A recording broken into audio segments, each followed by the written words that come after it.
This morning celebrates the 80th birthday of Her Majesty the Queen at midday. Now ITV1 hands over to GMTV.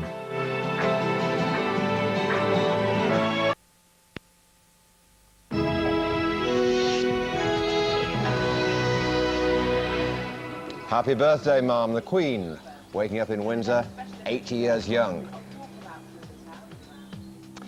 Hello, good morning. This is the News Hour on GMTV. It is 6 o'clock on Friday, the 21st of April, 2006.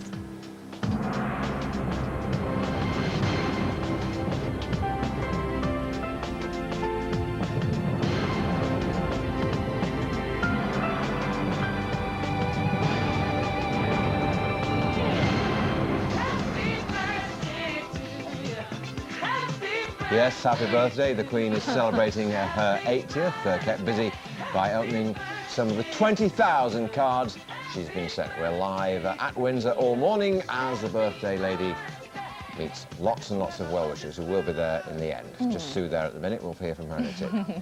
They'll be arriving soon. And an exclusive here on GMTV, Carla Romano's just had a full-on interview with new dad, Tom Cruise. Yes, and a bad hair day. The Labour Party has defended picking up the tab for Cherie Blair's nearly £8,000 hair bill during the general election, a mere £275 a day. Apparently, was it a waste of money, or is she damned if she does, is she damned if she doesn't make an effort to look good? 81189 for your views to text us, please. I'm sure there'll be strong views on that one. Yes. Now, the Queen says all she wants for her birthday is a sunny day. So, Andrea, can you deliver? Oh, the pressure! Let's hope I don't get sent to the Tower for saying maybe. Perhaps. I can show you what it's going to be like in Windsor for this morning. Fairly bright start to the day, and there's an outside chance of a shower later on this afternoon with highs around 16. As you can see, that's a fairly murky picture across many parts of the country. Some brightness to the north and west. Not doing too badly across the southeast, but as you can see, a little bit of cloud lurking just to the north of Windsor. You can see here Oxfordshire, East Anglia, that sort of region. Temperature-wise, though, the Queen's in the best place. It's going to be the mildest part of the country today. More details in 20 minutes. Thanks very much indeed, Andrea. As I indicated, the Queen is celebrating her 80th birthday at Windsor Castle. She's thanked the thousands of people who sent her cards and messages, and there'll be a royal walkabout at midday. Sue Jamieson is there for us this morning. 20,000 cards, I gather, from all over the world. Yeah, that's right. I don't know if she's going to have a glass of champagne with her breakfast. Probably not, actually, but what we do know is she's going to at least be reading some more of those cards. I don't know how she's ever, in fact, going to get through them. Some of them were delivered yesterday. They're expecting even more today, and she's got a busy day. It's a mixture of really private things with her own family and then, of course, very public things. And her children have been talking about her openly, perhaps one of the first times. Prince Andrew, for example, has given an interview, and one of the things he said is that his mother just never seems to stop. I would sometimes wish that her staff would remember that the Queen is getting a little bit older, or my mother is getting a little bit older.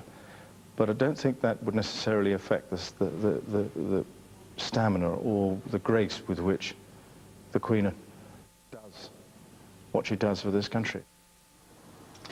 And I think we're going to see some of that stamina later this morning. While she's going to have a quiet early part of the day, she's then going to come out of the castle. She's going to come through here, through the streets of Windsor. At the moment, not many people here. I think there are more camera crews, perhaps, but there is one stalwart who's been here since 5 o'clock, and he's expecting a lot of his friends to join him. A lot of people coming out. The Queen's going to be seeing, for example, the Girls' Brigade, the Boys' Brigade, Girl Guides, and she was a guide herself when she was 11, meeting about 150 primary school children, meeting some of the local mayors as well, and then she's going to be having a private supper tonight, not here at Windsor, even though this is her favourite castle. She's going to be going to the newly refurbished Kew Palace in lovely Kew Gardens, and that'll be a private dinner with Prince Charles organising it, who's also going to be talking about his mother later today. This evening he's going to be giving televised tribute to her. Back to you. Sue, thanks very much indeed. More from Sue throughout this morning's programme. Yeah, let's get this morning's other news now from Rouge. Thanks, Jackie. Good morning. Proud father Tom Cruise has been speaking exclusively to GMTV about the birth of his new daughter, Suri. Carla Romano is in Los Angeles for us this morning. Good morning, Carla. Good morning there. Yep, I got up close and personal with Tom Cruise today, and I've got to say, I'd never met him before. I always wondered exactly what he was like, because stars are never really what they seem when you meet them in person. exactly the same. Gorgeous man, very warm, very genuine as well. And I'm going to say the biggest smile I've ever seen from anybody, and no wonder. As we know, he's just become a new daddy, and he did talk to me about that. I was in the fortunate position of having a few minutes with him before the cameras started rolling. He gave me a massive hug. He was so excited, telling me that it was the best experience of his life. He said that Suri was absolutely beautiful. She was the most beautiful thing he's ever seen. Katie, he said, was a trooper. She did so well. The birth went very, very smoothly. And when he was speaking about this, I've got to say that his eyes kind of go somewhere else. He's very in a different world, and it does, I think, seem very genuine. I think he's just a very emotional person, very happy person. I think a lot of other people might take that for something else. Now, the whole silent birth thing is something everybody wants to know about. He wouldn't really be drawn on it. He did say, though, that it was all about respecting the woman and that Katie could scream and shout if she really wanted to. It was about people around her being quiet. That's really as far as he wanted to go on it. He said he was so overwhelmed by the amount of support that everybody was showing him, the cards, the gifts, the phone calls. And we've just actually heard from Nicole Kidman's publicist, his ex-wife's publicist, that she has sent all her best wishes to Katie and the baby. So hopefully we can bring you more. In fact, that whole interview, hopefully, fingers crossed, on Monday. Carla, we look forward to that. Thank you. A British football fan jailed in Bulgaria for a crime he says he didn't commit is hoping to hear in the next few hours if he'll get a retrial. Michael Shields from Liverpool is serving a 15-year sentence for attempted murder. He was found guilty of hitting a barman on the head with a paving slab. He appealed the conviction last month and should find out the result today. There's been a big rise in the number of women giving birth prematurely. Figures show early births have reached a record 42,500 a year. Doctors believe changes in women's lifestyles are to blame. They think they're linked to increases in the number of obese and older mothers. The Prime Minister's wife's hair is the subject of some political controversy this morning. It's been revealed that Cherie Blair ran up a bill of nearly £8,000 on a personal hairstylist during the general election. Keeping her well-groomed cost £275 a day. Some Labour activists are reportedly angry at the party having to foot the bill, but a spokeswoman said it had been money well spent. The time is now just coming up to 6:08. I'm back at 6:30 now. It's over to John and Jackie. Thank you, Aruj. Let's take a look at the papers, and no surprises really. Most of the papers have got the Queen on the front. Very nice picture, actually, of her looking at her 80th birthday cards there with a big smile on her face. That's the Daily Express, our great mum. The Sun says, what does the woman with everything say she'd like for her birthday? The Sun, which actually doesn't mean the Sun newspaper, it means she would like a sunny day. Never miss a trick like no, that, they don't, do they? No. Daily Mail, same thing again, the same picture, Elizabeth the Great. And the Daily Mirror actually has a different story. George Michael blaming Sir Elton John for all his recent troubles, saying that a few months back, Elton John told George he was being too miserable, and he's been trying to prove him wrong ever since. There we go. The rest of the papers concentrate on other issues. The Times has an exclusive about the hair bill run up by Cherie Blair, which we mentioned in the news there, nearly £8,000, £275 a day. People inside the Labour Party are apparently unhappy about that. Should point out it's Labour Party money, not taxpayers' money that she spent. I mean, it's the Labour Party she billed. The Independent concentrates on events in Nepal and the demonstrations there yesterday where, despite a curfew and shoot-to-kill warnings, thousands of people turned out demanding a return, or the end of the King's rule, and a return to democracy. You probably saw pictures on your news bulletins last night.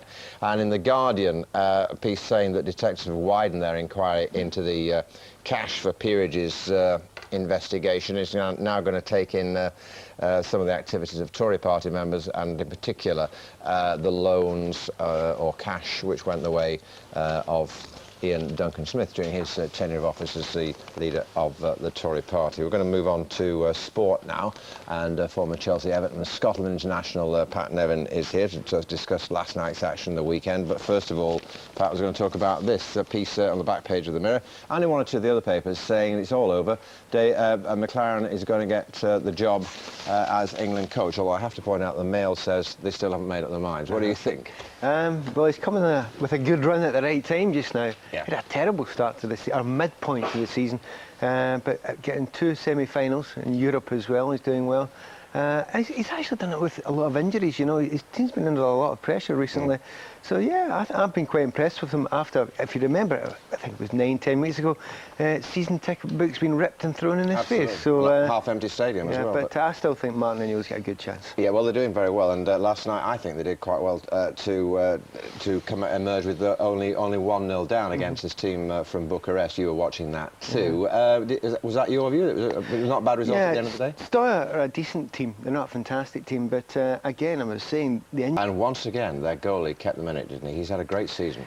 Again, another who's had an up-and-down season. He asked for a transfer just at the start of the year there. Yeah, but since then... it's been fantastic. So he's looking confident, getting great stops in the line, you know. He's coming out collecting the ball well. You do not do well in Europe unless you get a very good goalkeeper. So well done, Mark Schwarzer. Absolutely right. Let's move on to the weekend, and it's a semi-final weekend and some great ties in prospect. Two great ties in prospect, not least Chelsea-Liverpool, the battle of the giants there.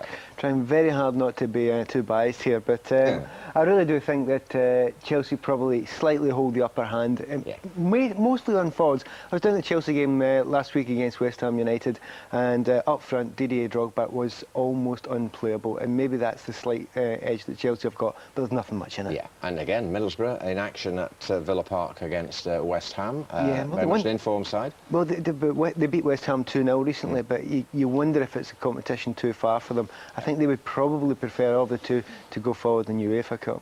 Quick word about the Premiership, and really all eyes are on the bottom, aren't they? We've got Birmingham down there, we've got Portsmouth down there, and we've got West Brom down there. Looking at the ties this weekend, who would you nominate to take the drop with Sunderland? It's the first time's Arsenal and Tottenham being ignored, but I have to say Sunderland, Portsmouth-Sunderland. I mean, down there, Portsmouth are fighting, I think, with Birmingham, between the two of them. Nothing in it, level in points, but Portsmouth will be thinking to themselves, Sunderland at home, if that was ever there was a banker, but Harry Redknapp, he's brought them out of it, I think. Quick word about that fourth spot, Arsenal-Tottenham, who's going to emerge victor on Saturday? I would normally say Arsenal, but reading the newspapers this morning, it appears that he's going to rest a couple of players, so Spurs may actually get the draw. Pat, good to see you. Thanks so much, Steve, for being with us. Pleasure. It is 12 minutes past 6. A British football fan jailed in Bulgaria for a crime he says he didn't commit is hoping to hear in the next few hours whether he's to get a retrial. Michael Shields from Liverpool is serving a 15-year sentence for attempted murder. Well, in a moment I'll be speaking to his father, but first here's Robin Ross with the story. Just 19 years old, Michael Shields was visibly shocked when he was sentenced to 15 years in prison. He was found guilty of hitting his barman on the head with a paving slab during a brawl last May. Michael has always insisted he had nothing to do with the fight and was asleep in his hotel room at the time. During his trial, another Liverpool man, Graham Sankey, issued a written confession, which the Bulgarian court refused to consider, though there are now doubts over whether it was the same incident. Michael's family home in Liverpool has become a shrine proclaiming his innocence. Last month, he appealed the conviction. He's now waiting and hoping he'll be granted a retrial. Well, Michael's dad, who's also called Michael, joins me on the phone from Varna in Bulgaria now. Good morning, Michael. Morning. Now, what's going to happen this morning? I believe you're waiting for a letter about this retrial. Do you know when that's arriving or how it's going to arrive? Well, Michael's laid up and Sophie's waiting for the letter off the Supreme Court. As soon as he gets the letter, he'll be informing me by phone. So we could be in the next, it's going to be today sometime. So we're just sitting and waiting by the phone, to hear this news. I'm sure you are. You must be terribly nervous. Do you have any idea, have you had any sort of suspicions at all leaked to you about what the court's decided? No, I've had no indication. The Supreme Lawyer and Sophie's had no indication. The lawyer in Varna's had no indication what's happening. So it was just the last 30 days of this appeal thing has been really, really strange for the family, especially Michael. I'm sure it has. How has he been bearing up then, in sitting in jail waiting for this? Well, Michael's been strong all the way through this. Michael's an innocent boy. He knows he's innocent, and he knows he's got to fight on his hands to prove himself innocent in this country. But we're doing everything in our power, and Michael's legal team are doing everything in their power to prove him innocent. We just hope we can get a retrial and get this truth to come out. This boy in England that will sign his confession, he done this crime. So we're just fighting for justice for Michael, to get Michael cleared. Yeah, of course. I mean, just to remind people, we'll just say that this man, Graham Sankey, did admit to this assault on the waiter, and the court hasn't taken that into consideration. They're not, in fact, considering any new evidence. They're simply considering whether Michael's trial was flawed on procedural grounds, and that must be very disappointing to you that they're not actually looking at evidence. Yeah, it's, you know, it's very frustrating for us. You know, this boy's admitted to it in England. I don't know what, you know, what he put down on his statement. Was it right? Was it wrong? Did these solicitors tell him what to say? And you know, on the statements, you know, we just don't know. The statement got sent over. It got faxed over. It wasn't signed off Graham Sankey's solicitor. It wasn't countersigned. It was just signed off Graham Sankey. And it was sent over by fax, not by post. You know, so that, you know, that's some more, you know, that's disappointment that the courts never took that on board.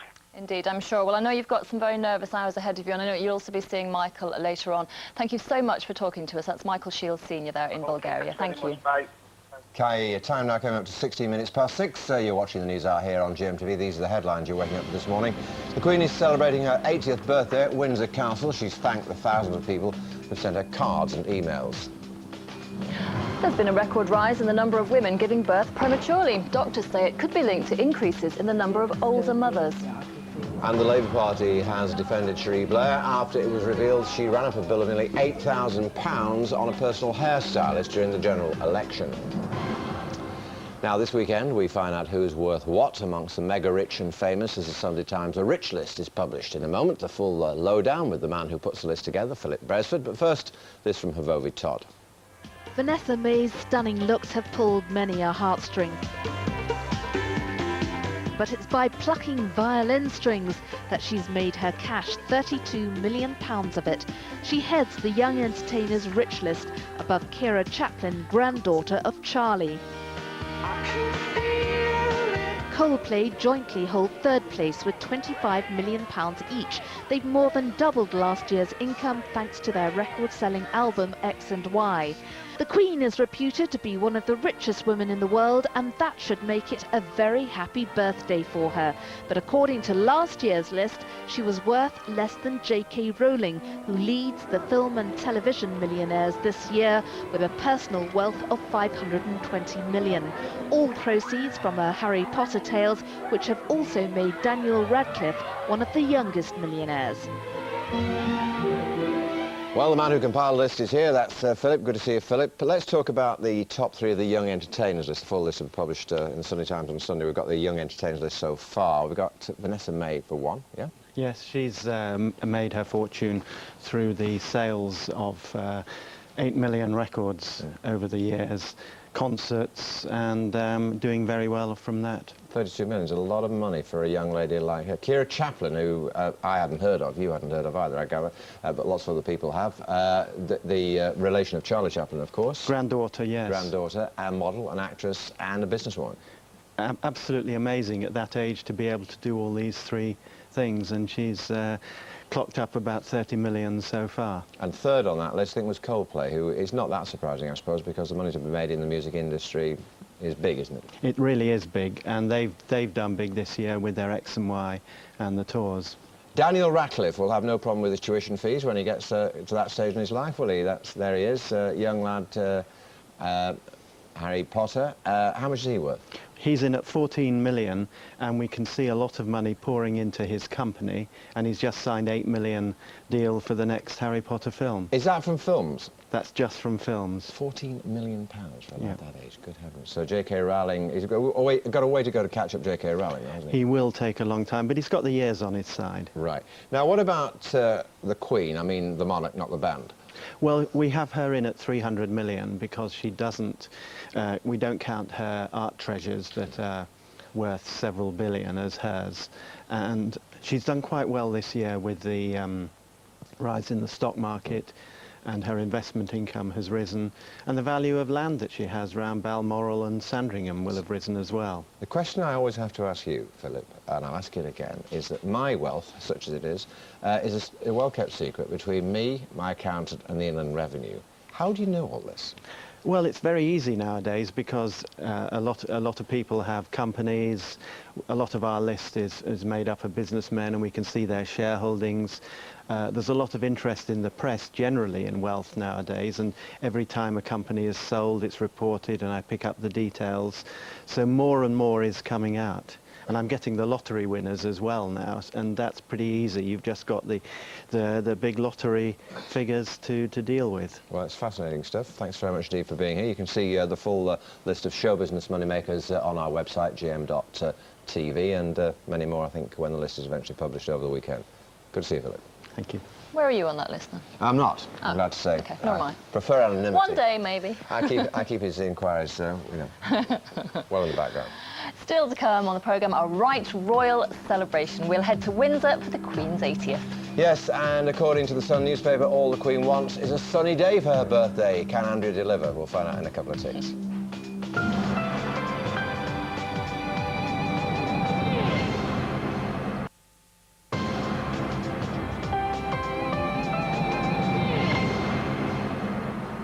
Welcome back. It is 23 minutes past 6. You're watching the News Hour on GMTV. Well, it's an historic day today, the Queen's 80th birthday. Yes, Sue Jameson is mingling with the well-wishers when they arrive there at Windsor Castle, but she's first up. Good morning to you, Sue. What have you got for us there? Got the tea towel. In fact, this is about the last one they had here. I think they're making some more then after the birthday, but of course everyone has been sending the Queen cards. She thinks she's got about 20,000, and I was trying to work out how long it would take her to read them all if she opened 5 a minute, and I think if my maths or my calculator's right, it's about 3 solid days. She's not going to have much time for that today. She's got a lot of other things to do, and she's got to read the GMTV birthday card, which you might have seen me with yesterday, broadcasting from inside the birthday card, a huge one, outside Buckingham Palace. Everyone wanted to sign our card, and then I was finally able to take it in to Buckingham Palace, 2 footmen ready to receive it, but I'm not sure if the Queen has actually seen that yet or not. But it was very exciting out there, a great deal of enthusiasm for the Queen and her birthday, and enthusiasm too from her family. We've had Prince Andrew and Prince Charles going to be talking about their mother. So Prince Andrew has been saying that even though she's 80, she really is... Oh dear. Oh dear. Yes, we got an interview, a bit of interview. We can have a look at Duke of York talking about his mother overnight, I think. She's got grandchildren who are up to the minute as to what's going on out there, so she has the knowledge. She gets it from not only my children, but she also gets it from William and Harry. So she's up to the hunt. She knows exactly what's going on. We were going to try to go back to Windsor to talk to Andrew Pearce. We are able to do that. Excellent. Andrew Pearce is our assistant editor at The Times. Good morning to you, Andrew. Hopefully we'll stay with you for a minute if we don't have any more technical problems. Now, we don't want to talk badly of the Queen today, obviously, but I have to just point out this story on the front page of The Guardian, which says, let's wish the Queen a very happy birthday, and when she goes, let's bury this ludicrous institution. Andrew, your views on that? Oh, what a killjoy idea. This is a great institution. There'll be thousands of people here this morning demonstrating the great love and affection for the Queen, and she'll have many more years to go, and after that it'll be King Charles and probably one day Queen Camilla. But I suspect the Prince of Wales doesn't want that to happen too soon, because I don't think the court of public opinion is quite ready for Queen Camilla just yet. And do you think there's any chance at all that when Charles takes over he can get even a tenth of the popularity of our current Queen? Well, this monarchy has survived many crises, from the abdication to the death of Diana to rows over whether the Queen should pay tax. And actually, I think he'll have inherited some of his mother's good sense, and there is a great warmth to his sons. And I think it'll be difficult to emulate the Queen. She's a hard act and a class act to follow. She's one of the longest-serving monarchs we've had. But I think the House of Windsor will flourish for many years to come. But nobody here, of course, is talking about post-Elizabeth just yet. No, of course not. It would be rude to do that today, wouldn't it? But of course, I mean, as you said, she is a hard act to follow. She's had an awfully troubled time, really, for all the marital problems with her children, well, most of her children, Windsor Castle fire, etc., etc. She's always remained sort of calm and dignified, hasn't she?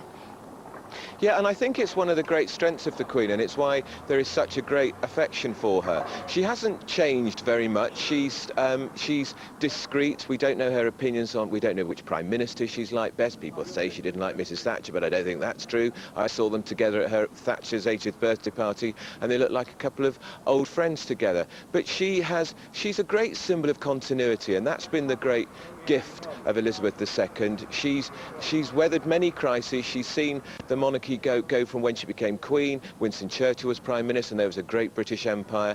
And now she's Queen of a much more multicultural society. And of course, when Charles takes over, it will be a much more multicultural coronation.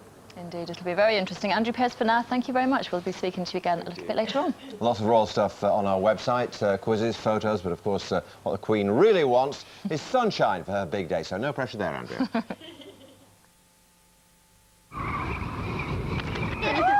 GMTV weather, sponsored by Nestle Cereals. Whole grain for the whole family every morning.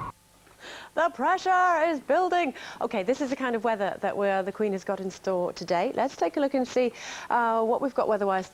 Some sunshine, which isn't too bad. It is going to be bright rather than sunny, I should say. But in terms of temperatures, it looks like the southeast is going to be the best part of the country today, so I can deliver that, Mum. Let's take a look and see live what the weather is actually like in Windsor this morning. As I say, it doesn't look too bad. And that kind of sums up what the weather's going to be like today. It's going to be bright rather than clear blue skies, so kind of half delivered. Hope that's okay. All right then, let's take a look at this morning's picture. You can see on the overnight satellite sequence there's a fair amount of cloud around across the UK through this morning. It's a cloudy picture, but some areas managing to miss out, and it's not where you'd expect. In fact, as we move away northwards, it looks like Northern Ireland, Western Scotland, well, this is where we're used to seeing most of the rain. You're going to be seeing the best of the weather through today. It's going to be dry, fine and bright to start with for Northern Ireland, the Republic of Ireland, Western Scotland. Fairly misty and murky in places. You can see here across the southwest, across eastern Scotland, northeast England, the odd spit and spot of rain. Some cloud around, but also some sunshine too for the southeast and for the Channel Islands.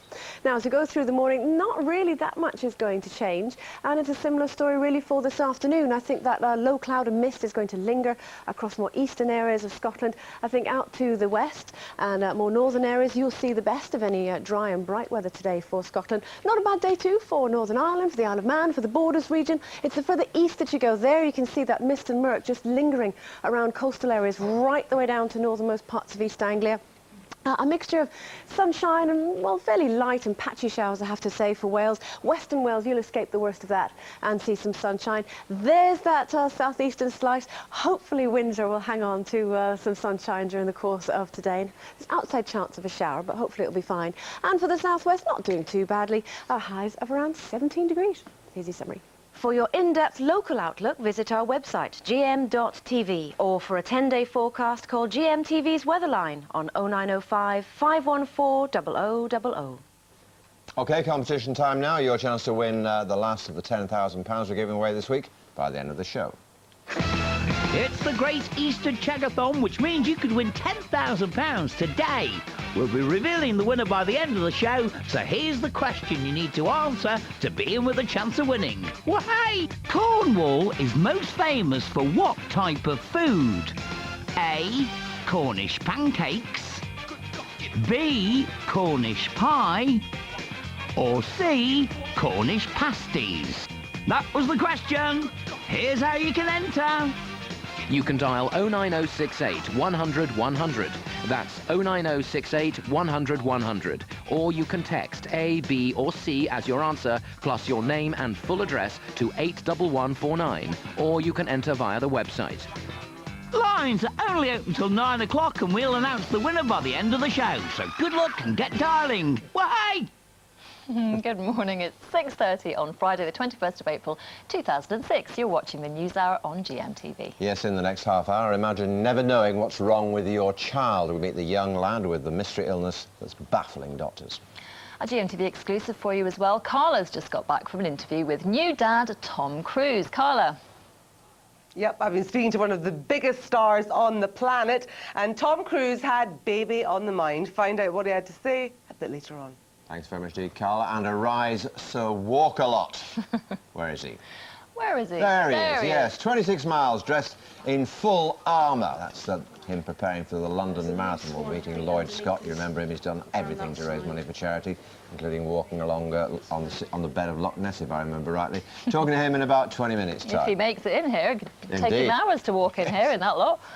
Anyway, top story this morning, of course, is the Queen celebrating her 80th birthday at Windsor Castle. She's thanked the thousands of people who've sent her cards and messages, and there'll be a royal walkabout at midday today. Well, Sue Jameson is in Windsor for us. Now, 20,000 cards, Sue, from around the world. It's quite incredible. It is, yes. I mean, it's just as well she's an early riser, because she's obviously going to have to spend quite a few days looking through all those cards. They're from all around the world. I saw some of them when I was at the sorting office at Nine Elms yesterday, but she's got a busy day. It's going to be a mixture, really, of public and private things. As you can see, that they have put the barriers all around the high street here in Windsor. Just a few people starting to turn up, but it is rather early because she's not going to come out till about midday, but doing an extended walkabout of about 45 minutes. Her family have been talking about her as well this morning. Prince Andrew, for example, who says that she just never stops. I would sometimes wish that her staff would remember that the Queen is getting a little bit older, or my mother is getting a little bit older, but I don't think that would necessarily affect the stamina or the grace with which the Queen does what she does for this country. And if she is feeling even slightly tired when she comes out, well, she's not going to be, because this is going to be lined with people. She's going to meet so many who want to wish her a very happy birthday. It's going to be the Irish Guards playing happy birthday. She's going to meet about 150 local primary school children, also the Girl Guides, the Girls Brigade, the Boys Brigade, the Scouts, really centred at this time, I think, on children. There are going to be crowds and crowds here. She'll be able to have a bit more privacy tonight when she has her private celebration with her family in Kew. Marvellous stuff. Thank you, Sue, very much. Let's catch up on the rest of the news. Here's Arouge. Thanks, John. Good morning. A British football fan jailed in Bulgaria for a crime he says he didn't commit is hoping to hear in the next few hours if he'll get a retrial. Michael Shields from Liverpool is serving a 15-year sentence for attempted murder. He was found guilty of hitting a barman on the head with a paving slab. He appealed the conviction last month and should find out the result today. There's been a big rise in the number of women giving birth prematurely. Figures show early births have reached a record 42,500 a year. Doctors believe changes in women's lifestyles are to blame. They think they're linked to increases in the number of obese and older mothers. Singer Pete Doherty remains in custody this morning after being arrested again for allegedly possessing drugs. It came just hours after he was given a community order for previous drugs offences. He was arrested by plainclothes officers in East London on suspicion of possessing Class A drugs with intent to supply. Police have been patrolling the area in an unmarked car. The Prime Minister's wife's hair is a subject of political controversy this morning.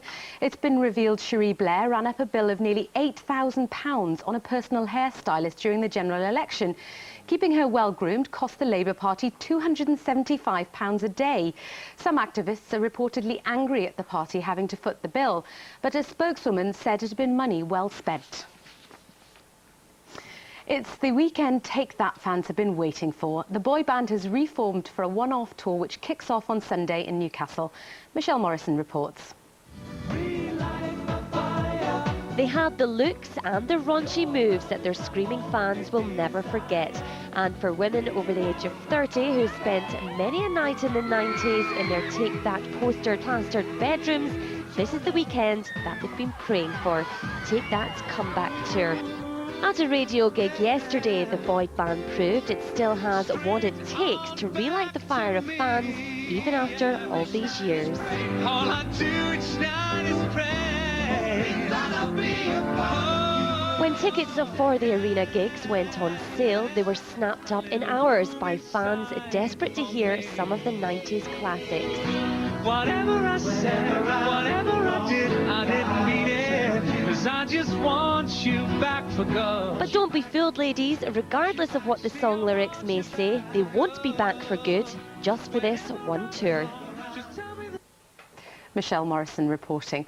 The time is now 6:36. The next bulletin's at 7 o'clock. But first, here's what's happening where you are this morning.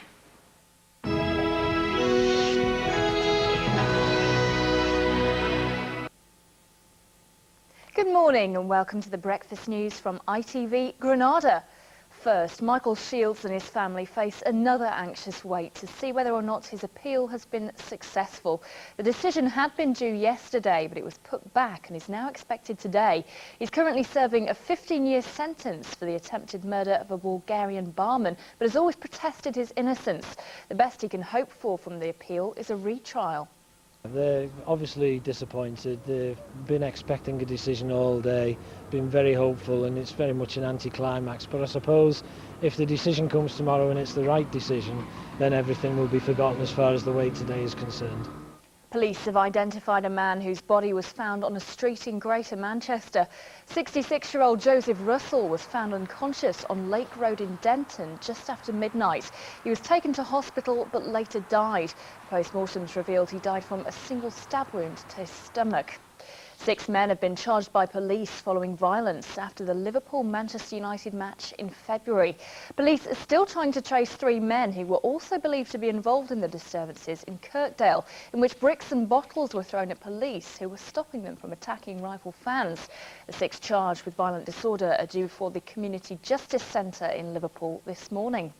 People wearing hoodies and baseball caps are being banned from bars in Warrington. The strict dress code will operate over the weekend in all 35 town centre pubs. It's been devised by licensees who say they want to make the town centre a safer place for people at night. It comes just 3 weeks after a man was attacked on his way home from a night out in the town. On to sport, and Liverpool are preparing for another clash with champions Chelsea as they meet in the FA Cup semi-final at Old Trafford tomorrow. It's the Reds' only chance of any silverware this season. If they beat Chelsea, they'll face either West Ham or Middlesbrough in the final. But Rafa Benitez says he's taking it one game at a time.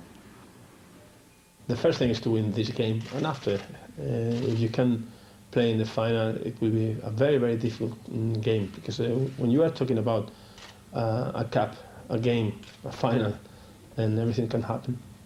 That's it for now. I'm back at 7:05. Time now for a look at the region's weather. Take a deep breath and shout down the weather. Is that the best you can do? It should brighten up with a few sunny spells, but a few showers are possible, mainly in the south of the region. This afternoon there'll be rain in Cheshire, but dry elsewhere with sunny spells. It'll feel fairly warm with highs of around 16 degrees Celsius.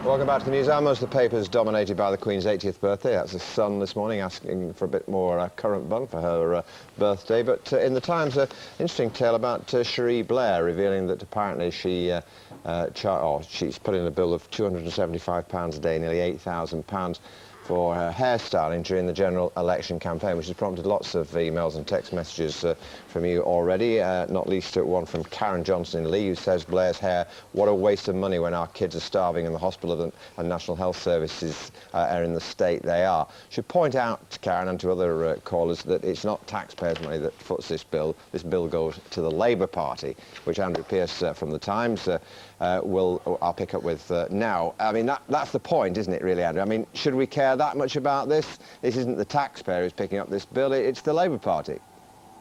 Yeah, but John, you know, she's an incredibly intelligent woman, but she does do some amazingly stupid things. Apart from the idea that a lot of people think it was a waste of money, because did she look that much better as a result? You know, it's unprecedented for the wife of a party leader to submit an official election expense for her hairdo. We checked with Michael Howard's office. Sandra Howard, the former catwalk model, you know what? She did her own hair. So did Fionn Hague. So did Norma Major. And Mrs Thatcher, in all the years she was Prime Minister, the Prime Minister, not the Prime Minister's spouse, paid for her own hair, and she had her hair done every day. The fact is, some Labour MPs spent only £3,000 on their election campaign, yet the Prime Minister's wife shelled out £275 a day for a blow-dry, a very expensive blow-dry, you might think, John. Well, indeed, but the hairdresser, I suppose, did have to travel around the country with her, and another of our callers picks up the point you made. Can't imagine that Dennis, i.e. Thatcher, claimed for his barber bills in the days of Maggie. No, he didn't. He might have claimed for the gin, but he didn't claim... No, I didn't mean that. I'm joking about that. On the other hand, you know, Cherie Blair, she's damned if she does, she's damned if she doesn't, isn't it? If she doesn't have her hair done, they'll say, look at her, look what a scruff she looks.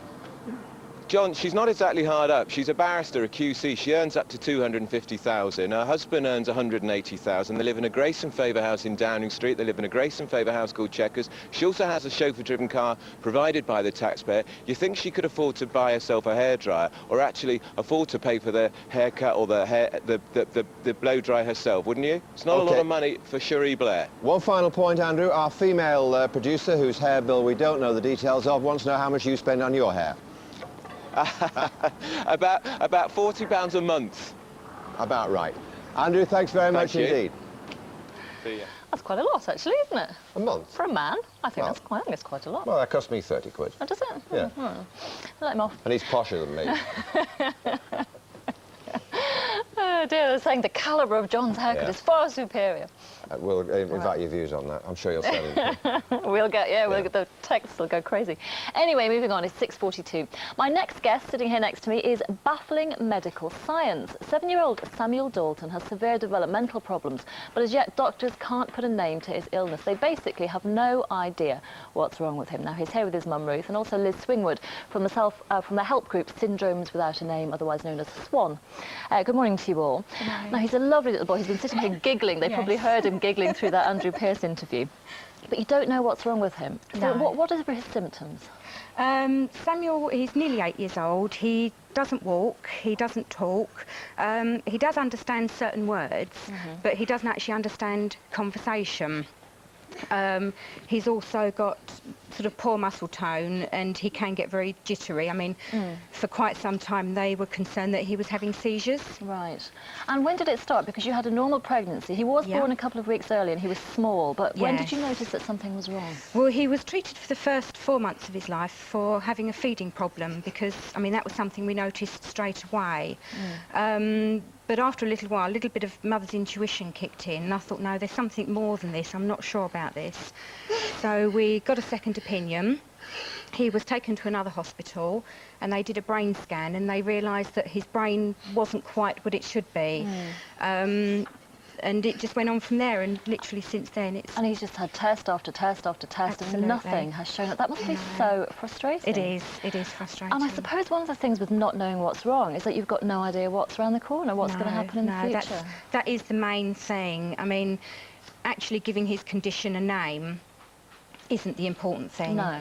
It's literally not knowing on a day-to-day basis what's going to happen next. Of course. You know. It must be awful. Liz, your help group helps parents and children like this, and it's actually more common than we realise, isn't it? There's a lot of undiagnosed children out there. Yes, apparently there are.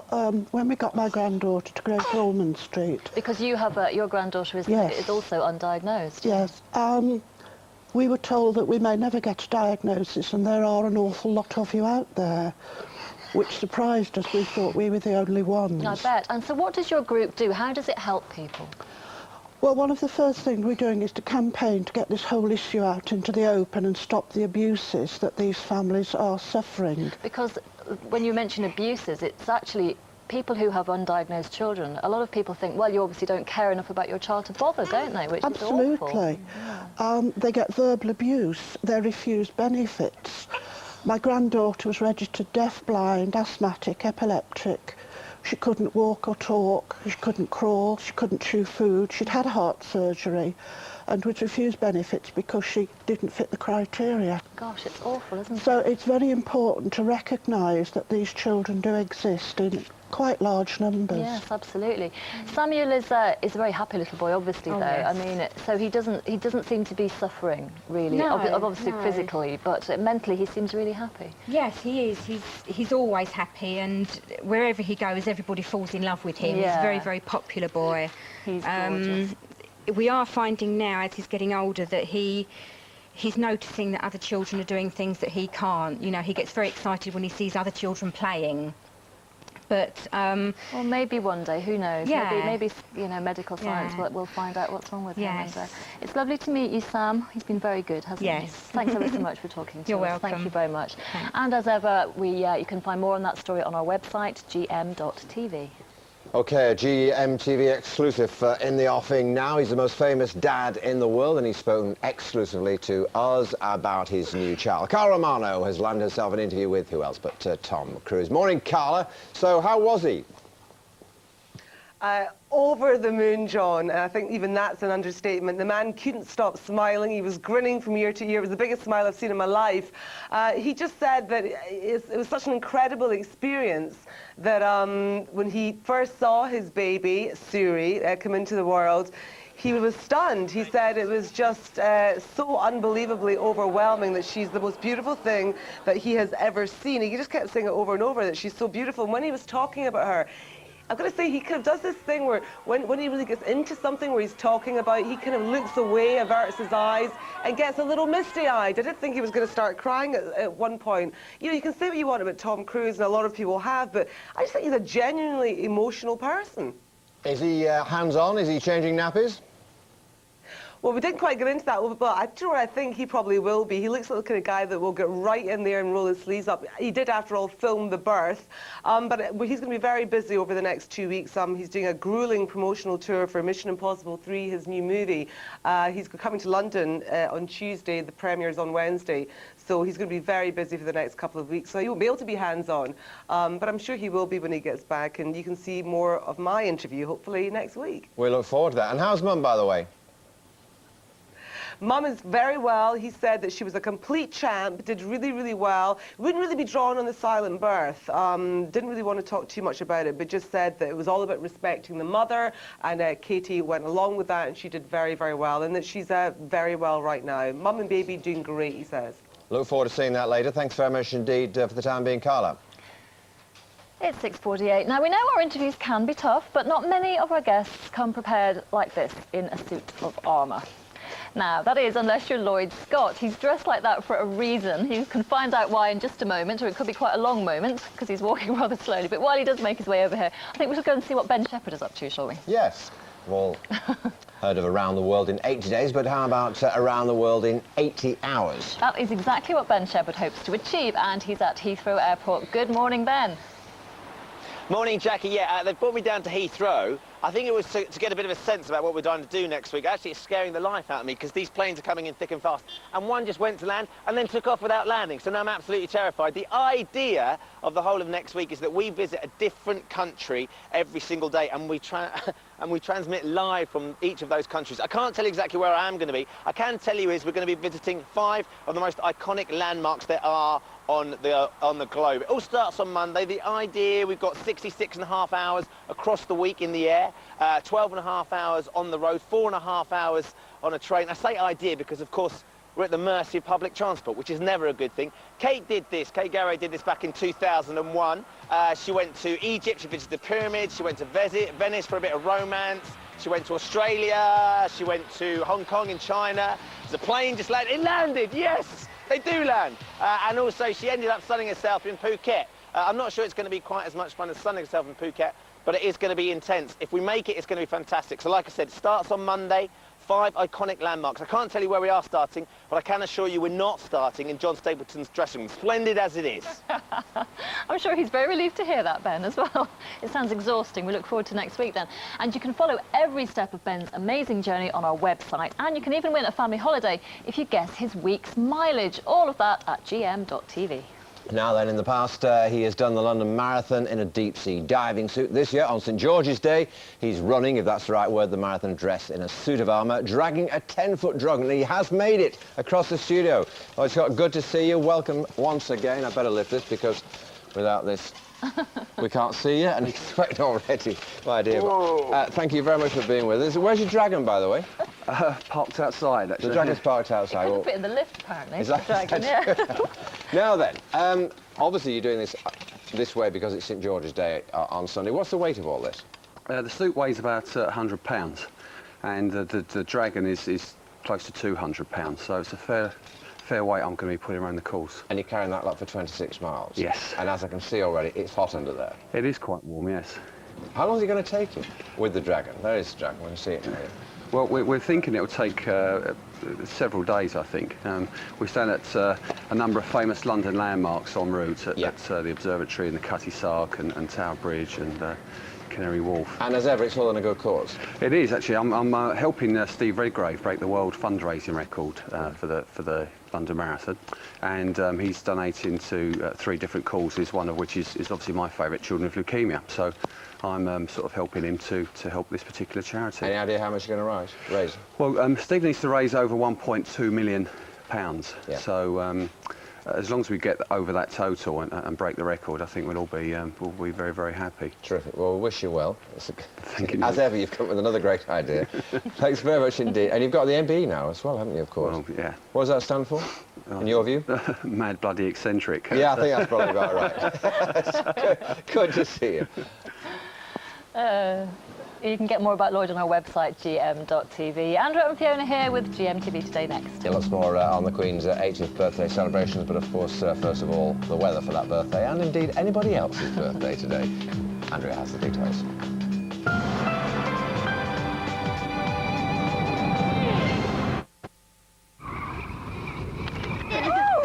GMTV weather, sponsored by Nestle Cereals. Whole grain for the whole family every morning. Hello there, good morning. Well, let's see what the weather's got in store today for Windsor. It's going to be the warmest part of the country today. We're expecting to see highs of around 16 degrees, but not necessarily the sunniest. There will be some sunshine around this morning and into this afternoon. Very, very small chance of a shower, but at least it's going to be dry and bright. Let's see what the weather's like at the moment in Windsor. Doesn't look too bad. That kind of sums up how it's going to be for the rest of the day.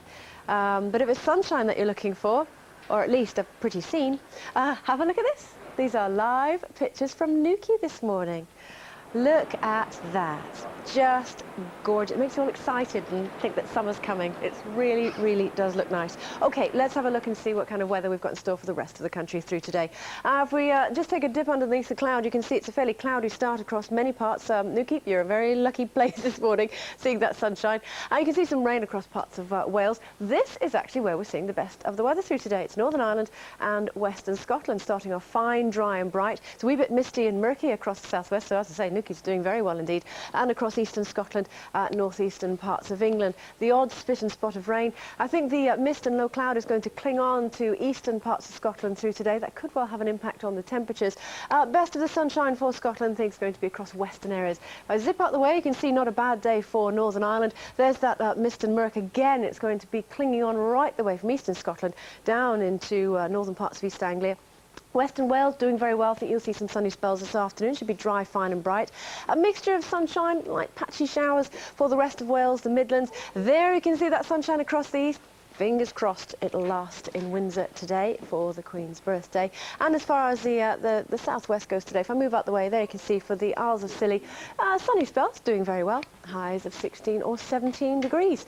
Now then, this is what we've got in store for Saturday, remaining a wee bit misty and murky, as you can see across the northern parts of East Anglia. An area of rain pushing in from the west later on. And then on Sunday, well, it looks like it's going to be a bit muggy with the outside chance of a shower, 60% chance of a shower later on in the day for the marathon. Here's your summary. For your in-depth local outlook, visit our website, gm.tv, or for a 10-day forecast, call GMTV's Weatherline on 0905 514 0000.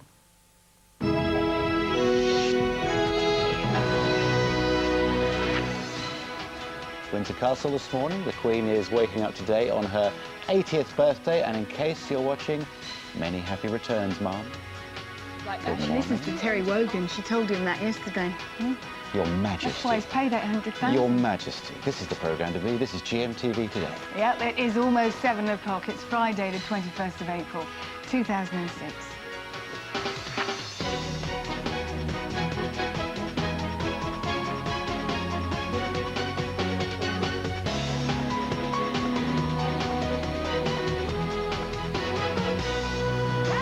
Well, we're going to go to Windsor Castle this morning, the Queen's 80th birthday, of course, and she can bop and rock with us if she follows the music. A few royalists have already started to arrive this morning, and they've certainly got their places reserved in the queue. We're live to the castle in just a moment. And very happy the Queen is too. Just have a look at that picture. Isn't that lovely, actually? That is it's one nice, of the yeah. nicest pictures I've seen of her. the official birthday portraits of Her Majesty as she, of course, becomes an octogenarian. Yes, Lord Snowdon always gets the nicest pictures, so they say, just because it's family. Also on today's programme, actress Michelle Collins is with us. She's here to tell us why she's travelling to Africa for Oxfam and with GMTV to find out millions of people are at risk of starvation and why that continues to happen. Apparently 11 million people at risk of dying. I know, it's awful. And Michelle, in just a moment, well, Carla has actually spoken to Tom Cruise. He's out and about doing interviews, but Carla had the only British interview, and he told Carla all about what it's like to become a new dad, and we'll be hearing from Carla later on. We have to wait for the interview until Monday. And a night you won't want to miss tomorrow. The stars of Coronation Street apparently are going to dazzle us with their talents they didn't even know they had. They're very brave, aren't they? Richard Fleischman and Andy Weinman, they've proven their credentials. Corrie's Craig and Kirk, live from the street to tell us about their TV special, Love Hey Jude. Wow, standing ovation. £10,000. Keith has that to give away. Let's get... Oh, no, we're not getting the news. We're talking about a very important story, historical occasion. The Queen celebrating her 80th birthday at Windsor Castle. Now, she's thanked the thousands of people who sent her cards and messages, and there will be a royal walkabout at midday. Sue Jameson is there for us this morning outside Windsor Castle. Morning to you, Sue. Yes, good morning. I think we can almost guarantee what the Queen's doing at this moment. If she's got 20,000 cards from all over the world to go through, she's probably opening them over the breakfast table. I don't know if she'll have a glass of champagne in her hand. Probably not. She might have got to the GMTV card by now. I don't know. You saw it yesterday. Gigantic card that I took down to Buckingham Palace yesterday to get it signed. There wasn't a square inch left for people to sign. Everyone was very enthusiastic, and then of course I took it into the palace and it was taken care of by 2 of the footmen there, so I don't know if it's actually arrived here. It might still be at Buckingham Palace. But her family have been talking about the Queen today as well. Prince Charles is going to be making a televised address later, but Prince Andrew has been talking about his amazing mother, and he says that even though she's 80 now, she just never seems to stop. I would sometimes wish that her staff would remember that the Queen is getting a little bit older, or my mother is getting a little bit older. But I don't think that would necessarily affect the stamina or the grace with which the Queen does what she does for this country. I think we're going to see some of that legendary stamina a bit later, because around about 12 o'clock she's going to be coming out. As you can see, all the roads here cordoned off with barriers. A few crowds starting. A stalwart over there, Terry, who's been here all night, hoping some of his friends will come. But also people on this side just starting to get the ringside seats for the walkabout. Now, how long have you been here? We've been here since 6:30. 6:30, and with your son, is it cold out here this morning, isn't it? And why do you want to come here today? We've just spent the whole of the last year doing as many of the Queen's engagements as we could during her 80th year, and we've collected a set of pictures of the entire year, which goes from the gun salute on her birthday last year right up to yesterday morning. Right, well, we're having a look at those a little bit later then. Lots of fans coming back to you. Lots of photos for you to look at, Sue. That'll be exciting. 7:03 is the time this Friday morning. Here's Jackie at the news desk. Thank you, Andrew. Good morning. The headlines today. A British football fan serving a 15-year sentence for attempted murder in Bulgaria should hear today if he'll get a retrial. There's been a record rise in the number of women giving birth prematurely. And Sherry Blair's brush with controversy over the price of her haircut. Proud father Tom Cruise has been speaking exclusively to GMTV about the birth of his new daughter, Suri. Carla Romano is in Los Angeles. Good morning, Carla. Morning, Jackie. I don't think there is a man happier than Tom Cruise at the moment. When I congratulated him with the birth of his daughter, he gave me a massive big cuddle. He said it was the most overwhelming experience of his life. We know that he filmed the entire birth. He said that when he first saw his baby come into the world, he just couldn't believe it. He said that he became very misty-eyed. It was an incredible experience for him. He said, he kept telling me, she's so beautiful. I just can't tell you how beautiful she is. She's just so beautiful. He told me that Katie was doing very well, that she was a complete champ during the labour, and she is fine. He gets very emotional, Tom Cruise, and I think people maybe interpret it in a different way, but I think he's just a genuinely very feeling person. Now, I tried to draw him on the silent birth scenario. He wasn't very keen on that. I think he just thinks people don't really understand it. What's the point in talking about it? He did, however, tell me it was all about respecting the woman and that Katie could scream and shout if she really wanted to. It was about everybody else remaining quiet. He said he was very overwhelmed at the amount of support he's received, phone calls, presents, all the rest of it. And we've just heard from Nicole Kidman's publicist that she has been in contact with Katie Holmes to send her best wishes to her and the baby. Tom looked amazing. He looked so fresh. He told me he was exhausted. He didn't look it to me. Anyway, we hope to bring you more in that interview on Monday. Look forward to it. Thank you very much. A British football fan jailed in Bulgaria for a crime he says he didn't commit is hoping to hear in the next few hours if he'll get a retrial. Michael Shields from Liverpool is serving a 15-year sentence for attempted murder. Robin Ross reports. Just 19 years old, Michael Shields was visibly shocked when he was sentenced to 15 years in prison. He was found guilty of hitting this barman on the head with a paving slab during a brawl in the Black Sea resort of Golden Sands last May. Michael has always insisted he had nothing to do with the fight and was asleep in his hotel room at the time. During his trial, another Liverpool man, Graham Sankey, issued a written confession which the Bulgarian court refused to consider, though there are now doubts over whether it was the same incident. Last month, Michael appealed the conviction. The court's decision is expected today. His father refuses to give up hope. Michael's an innocent boy. He knows he's innocent, and he knows he's got a fight on his hands to prove himself innocent in this country. But we're doing everything in our power, and Michael's legal team are doing everything in their power to prove him innocent. Michael's family home in Liverpool has become a shrine proclaiming his innocence. He's now waiting and hoping he'll be granted a retrial. There's been a big rise in the number of women giving birth prematurely. Figures show early births have reached a record 42,500 a year.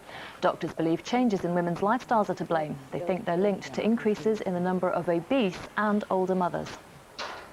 The Prime Minister's wife's hair is the subject of political controversy this morning. It's been revealed Cherie Blair ran up a bill of nearly £8,000 on a personal hairstylist during the general election. Keeping her well-groomed cost the Labour Party £275 a day. Some activists are reportedly angry at the party having to foot the bill, but a spokeswoman said it had been money well spent. It's the weekend Take That fans have been waiting for. The boy band has reformed for a one-off tour which kicks off on Sunday in Newcastle. Michelle Morrison reports.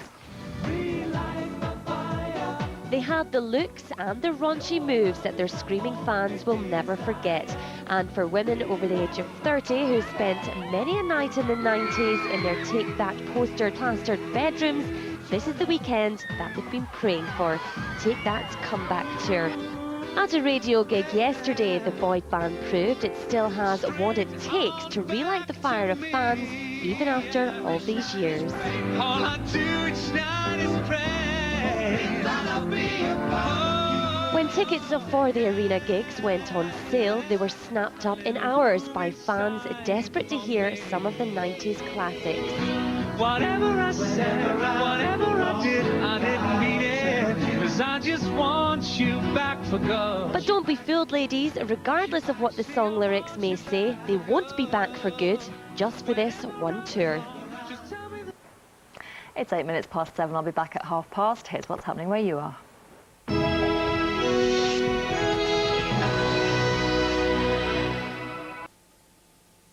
Good morning and welcome to the breakfast news from ITV Granada. First, Michael Shields and his family face another anxious wait to see whether or not his appeal has been successful. The decision had been due yesterday, but it was put back and is now expected today. He's currently serving a 15-year sentence for the attempted murder of a Bulgarian barman, but has always protested his innocence. The best he can hope for from the appeal is a retrial. Police have identified a man whose body was found on a street in Greater Manchester. 66-year-old Joseph Russell was found unconscious on Lake Road in Denton just after midnight. He was taken to hospital but later died. A post-mortem's revealed he died from a single stab wound to his stomach. 6 men have been charged by police following violence after the Liverpool-Manchester United match in February. Police are still trying to trace 3 men who were also believed to be involved in the disturbances in Kirkdale, in which bricks and bottles were thrown at police. The 6 charged with violent disorder are due before the Community Justice Centre in Liverpool this morning. People wearing hoodies and baseball caps are being banned from bars in Warrington. The strict dress code will operate over the weekend in all 35 town centre pubs. It's been devised by licensees who say they want to make the town centre a safer place for people at night. It comes just 3 weeks after a man was attacked on his way home from a night out in the town. On to sport, and Liverpool are preparing for another clash with champions Chelsea as they meet in the FA Cup semi-final at Old Trafford tomorrow. It's the Reds' only chance of any silverware this season. If they beat Chelsea, they'll face either West Ham or Middlesbrough in the final, but Rafa Benitez says he's taking it one game at a time. The first thing is to win this game, and after, if you can play in the final, it will be a very, very difficult game, because when you are talking about a cup, a game, a final, and everything can happen. Finally, a little tea shop in Cumbria is celebrating today after being given a top award. The Hazelmere Cafe and Bakery in Grangeover Sands will officially be handed the Top Afternoon Tea Award in a ceremony later. Judges awarded them the coveted prize because their range of teas were brewed to perfection. That's it for now. I'm back at 8:05. Time now for a look at the region's weather. Take a deep breath and shout down the weather. Is that the best you can do? It should brighten up with a few sunny spells, but a few showers are possible, mainly in the south of the region. This afternoon there'll be rain in Cheshire, but dry elsewhere. It'll feel warm with highs of 16 degrees Celsius.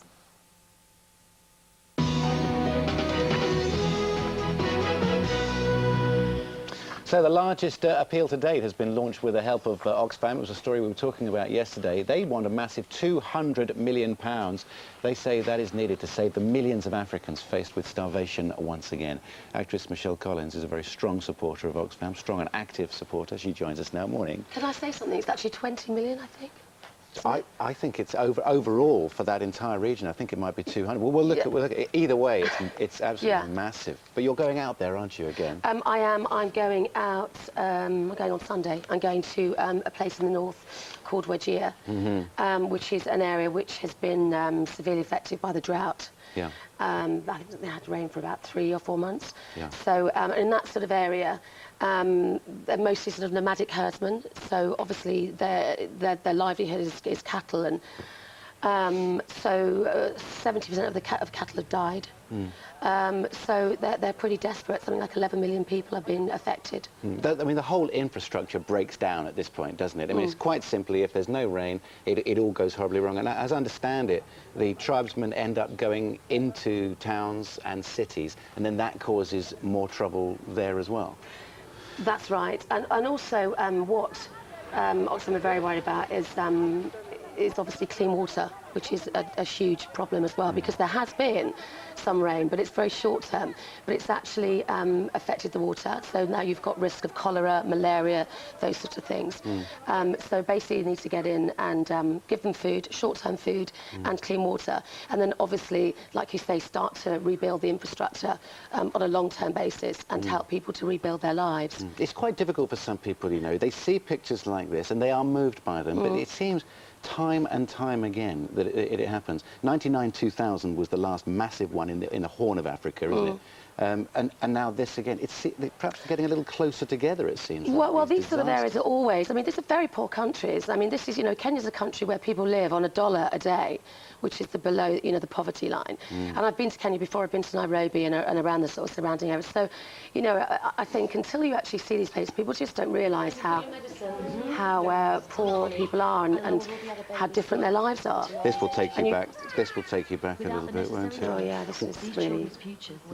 Why did you get involved? I mean, I think I can see the pictures as to why you got involved. But what sort of really motivated you to sort of get up off your bum and go and actually see these people? Because it is a good effort, Michelle. It really is. I've been doing it for about 6, 7 years now. I first went to Brazil and with Oxfam, and I don't know. I just you sort of got hooked, I don't know, and feeling that you can actually do something without and people see this sort of footage, and hopefully if they can sort of, you know, they'll recognise me or relate to me and think, well, you know, she's been out there, she's seen that, and it just sort of brings it home a bit more to you, I think. And we can't ignore it. You know, the world is getting smaller and smaller, and you can't just sit down and not do anything. I think, you know, and the Brits are really good at, you know, responding to this kind of thing. And we do have a conscience, and I'm also a mother.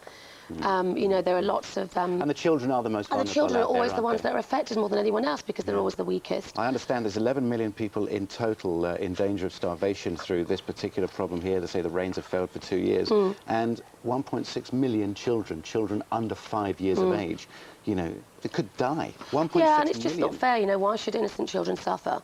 Just because of various things. And, you know, you could go on about governments, and but at the end of the day, you know, Oxfam is an NGO, and you have to go in there and provide the basics and help people on that level and try not to be too political about it, And, you know. and something that people worry about when they give to charity is it actually going to get to the final cause? We see the pictures, does it get to the final cause? I think it does on my level, because I've been back to places and seen actually where it goes to, and Oxfam is one of the charities that actually has the smallest administration level. So, well, that's reassuring for people, isn't it? That's I think it is, but you know, we can all be cynical and all sceptical about these things. But you know, £2, just £2 can help clean water for a family of like 4. The price of a provided dissolvable tablets of clean water. So the price of a coffee things that we just get on used the to. high street. Exactly. Exactly right. Michelle, I know that you'll come back and talk Hopefully about it, I'm won't going you? to come, if I come back, yes. I'm going for 3 days, so 3 days. hopefully I'll be back. It'll be great. Thank you for having me back. Leaving on Sunday. Well, we'd love to see you again. Thank you. And good luck with the trip out there. If you want to find out more about Oxfam's campaign, log on to our website. We've got all the details there, gm.tv, of course. All right, it's competition time now. You can win £10,000 by the end of the show. Yes, he's got his Easter Checkathon roadshow around the country, hasn't he? Oh, as Keith has. Yeah, oh, right. 2 weeks ago he started. The grand finale is today. He must be exhausted, but I bet you he's pumped up. Keith, morning. Hey, I'm shattered, but who cares? A very good morning to you. Welcome to Watergate Bay!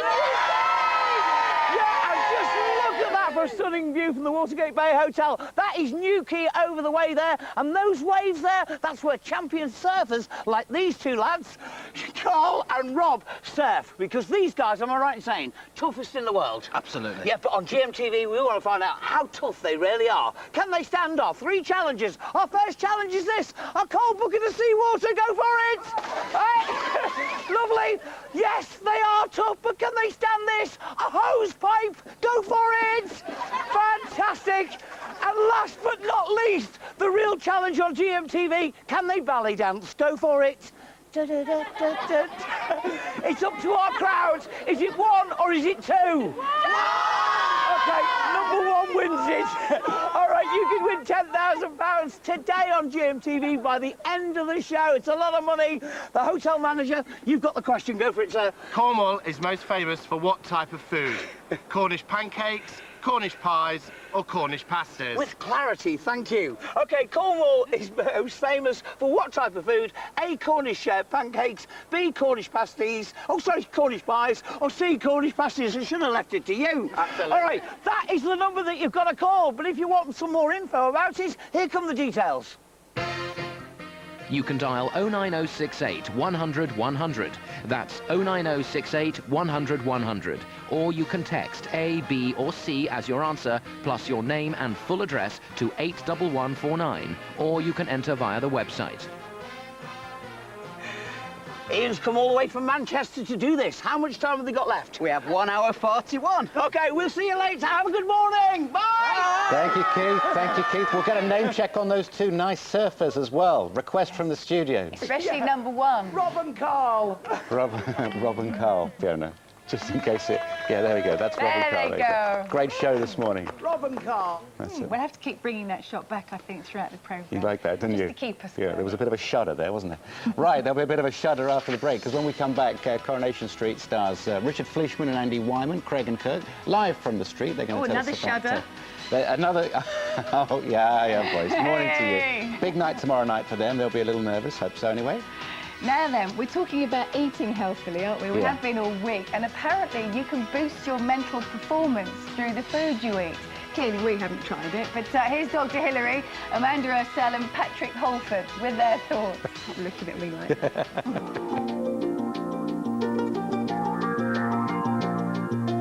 Scientific studies have indicated that giving children fish oil supplements will improve their concentration and is particularly useful for children with learning difficulties. Because these omega-3 fatty acids are essential for both brain development and function. So for maximum impact, try to eat at least 2 servings of oily fish a week.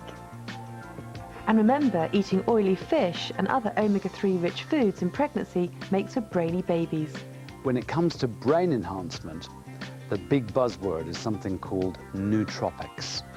These are substances derived from an amino acid called pyroglutamate, which are found in fresh fruit and veg. So everything your granny said about eating your greens is true. However, if you want to achieve maximum mental performance, regular exercise will stimulate your mind no end, and try to cut down on caffeine and sugary refined foods. Grab the day! Muller Vitality now with omega-3 sponsors superfoods.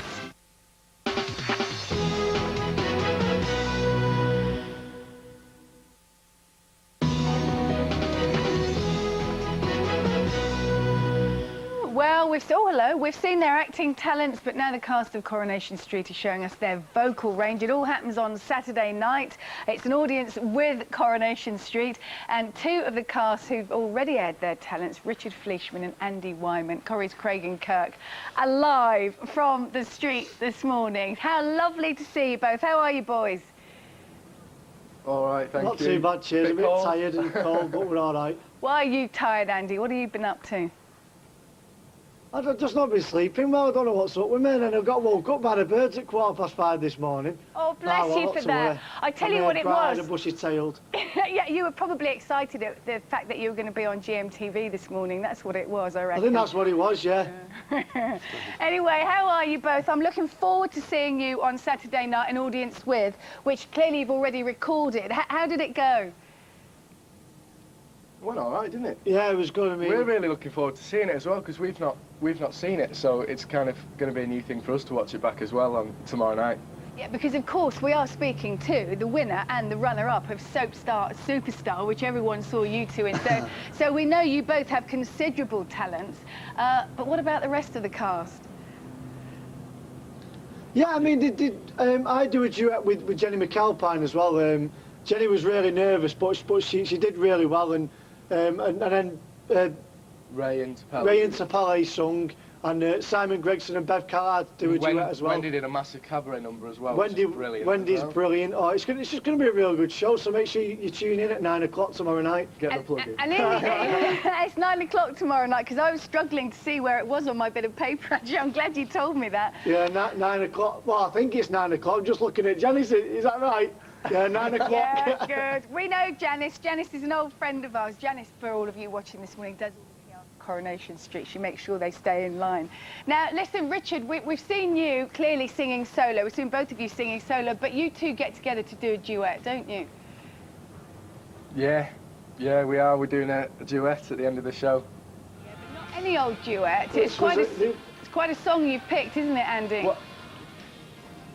Well, we didn't pick him. The producer Glenn Midland picked him. I mean, it's a fantastic song, and it was really good to do, wasn't it? Really did get into it. It was really nice as well, because we were kind of in competition during the show, but we got to actually do Soap Star Superstar, but during this show we got to sing together and just be kind of a team just working on enjoy it really.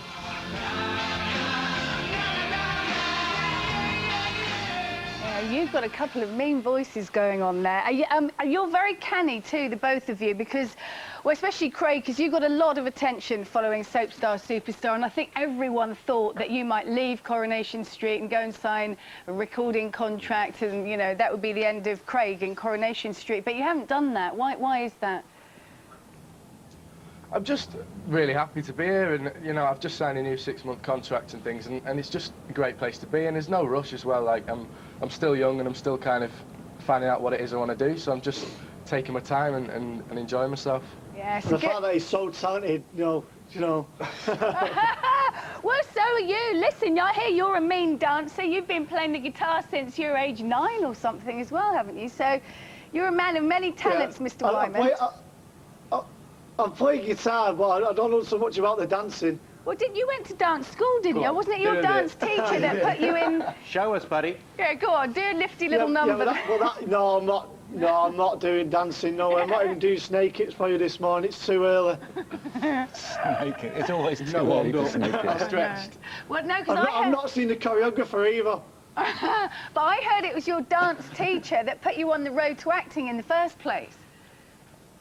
Yeah, it was. I used to go dancing when I was 8, and then the dancing teacher's son was in an agency, and he gave me the number. It's all gone from there. So I mean, I've got a lot to thank dancing for, to be honest with you. But I'm not the best of dancers anymore. You'd be a brilliant stand-up comedian as well, Andy. It's lovely to see you both this morning. And we're looking forward, Richard, to seeing Craig developing in Coronation Street, because we hear there's another big storyline with him, because he finally divests himself of those goth clothes. Yeah, good. I think Roxanne likes that. Yeah, I know. Thank you. Yeah, I bet. It means my makeup call's about 10 minutes now as opposed to an hour. Yeah, well, maybe Rosie won't like it, though, but that remains to be seen. Listen, all the best. We look forward to seeing you. ITV1, 9 o'clock. Thanks for that, Andy, on Saturday. Bye, boys. Have a good day. Right. Thank you. See you. Bye. An audience Very with... nice. Yeah, they're very talented as well, Yeah, all of that lot. They don't absolutely. just rock on and just do Coronation Street. They come with big CVs, all of them. Right. An audience with Andrea next. The all-important weather. Marathon weekend, Sunday, please.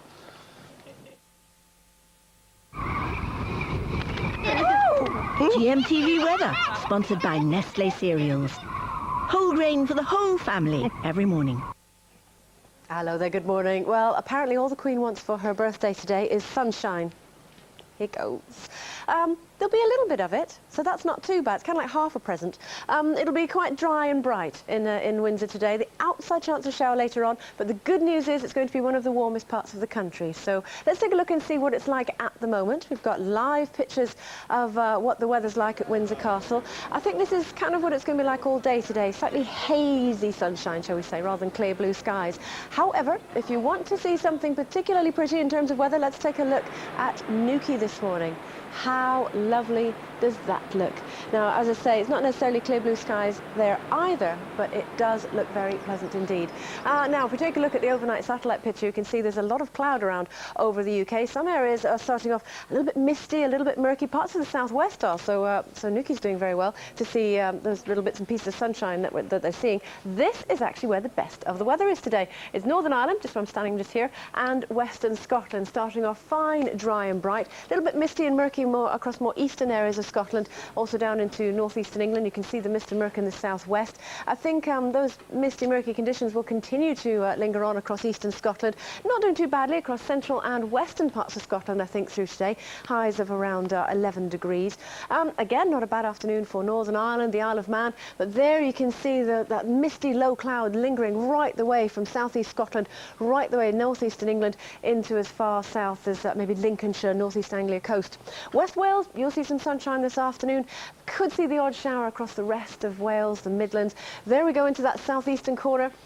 Fingers crossed it stays dry and bright in Windsor today, but as you can see, best of the temperatures, 17, maybe 18 degrees, and not a bad afternoon expected for the southwest. We'll move up the way, the Isles of Scilly, seeing some sunshine as well. Now, for Saturday, a bit of a misty start on Saturday for parts of East Anglia into Lincolnshire, parts of Yorkshire, but not a bad day, I think.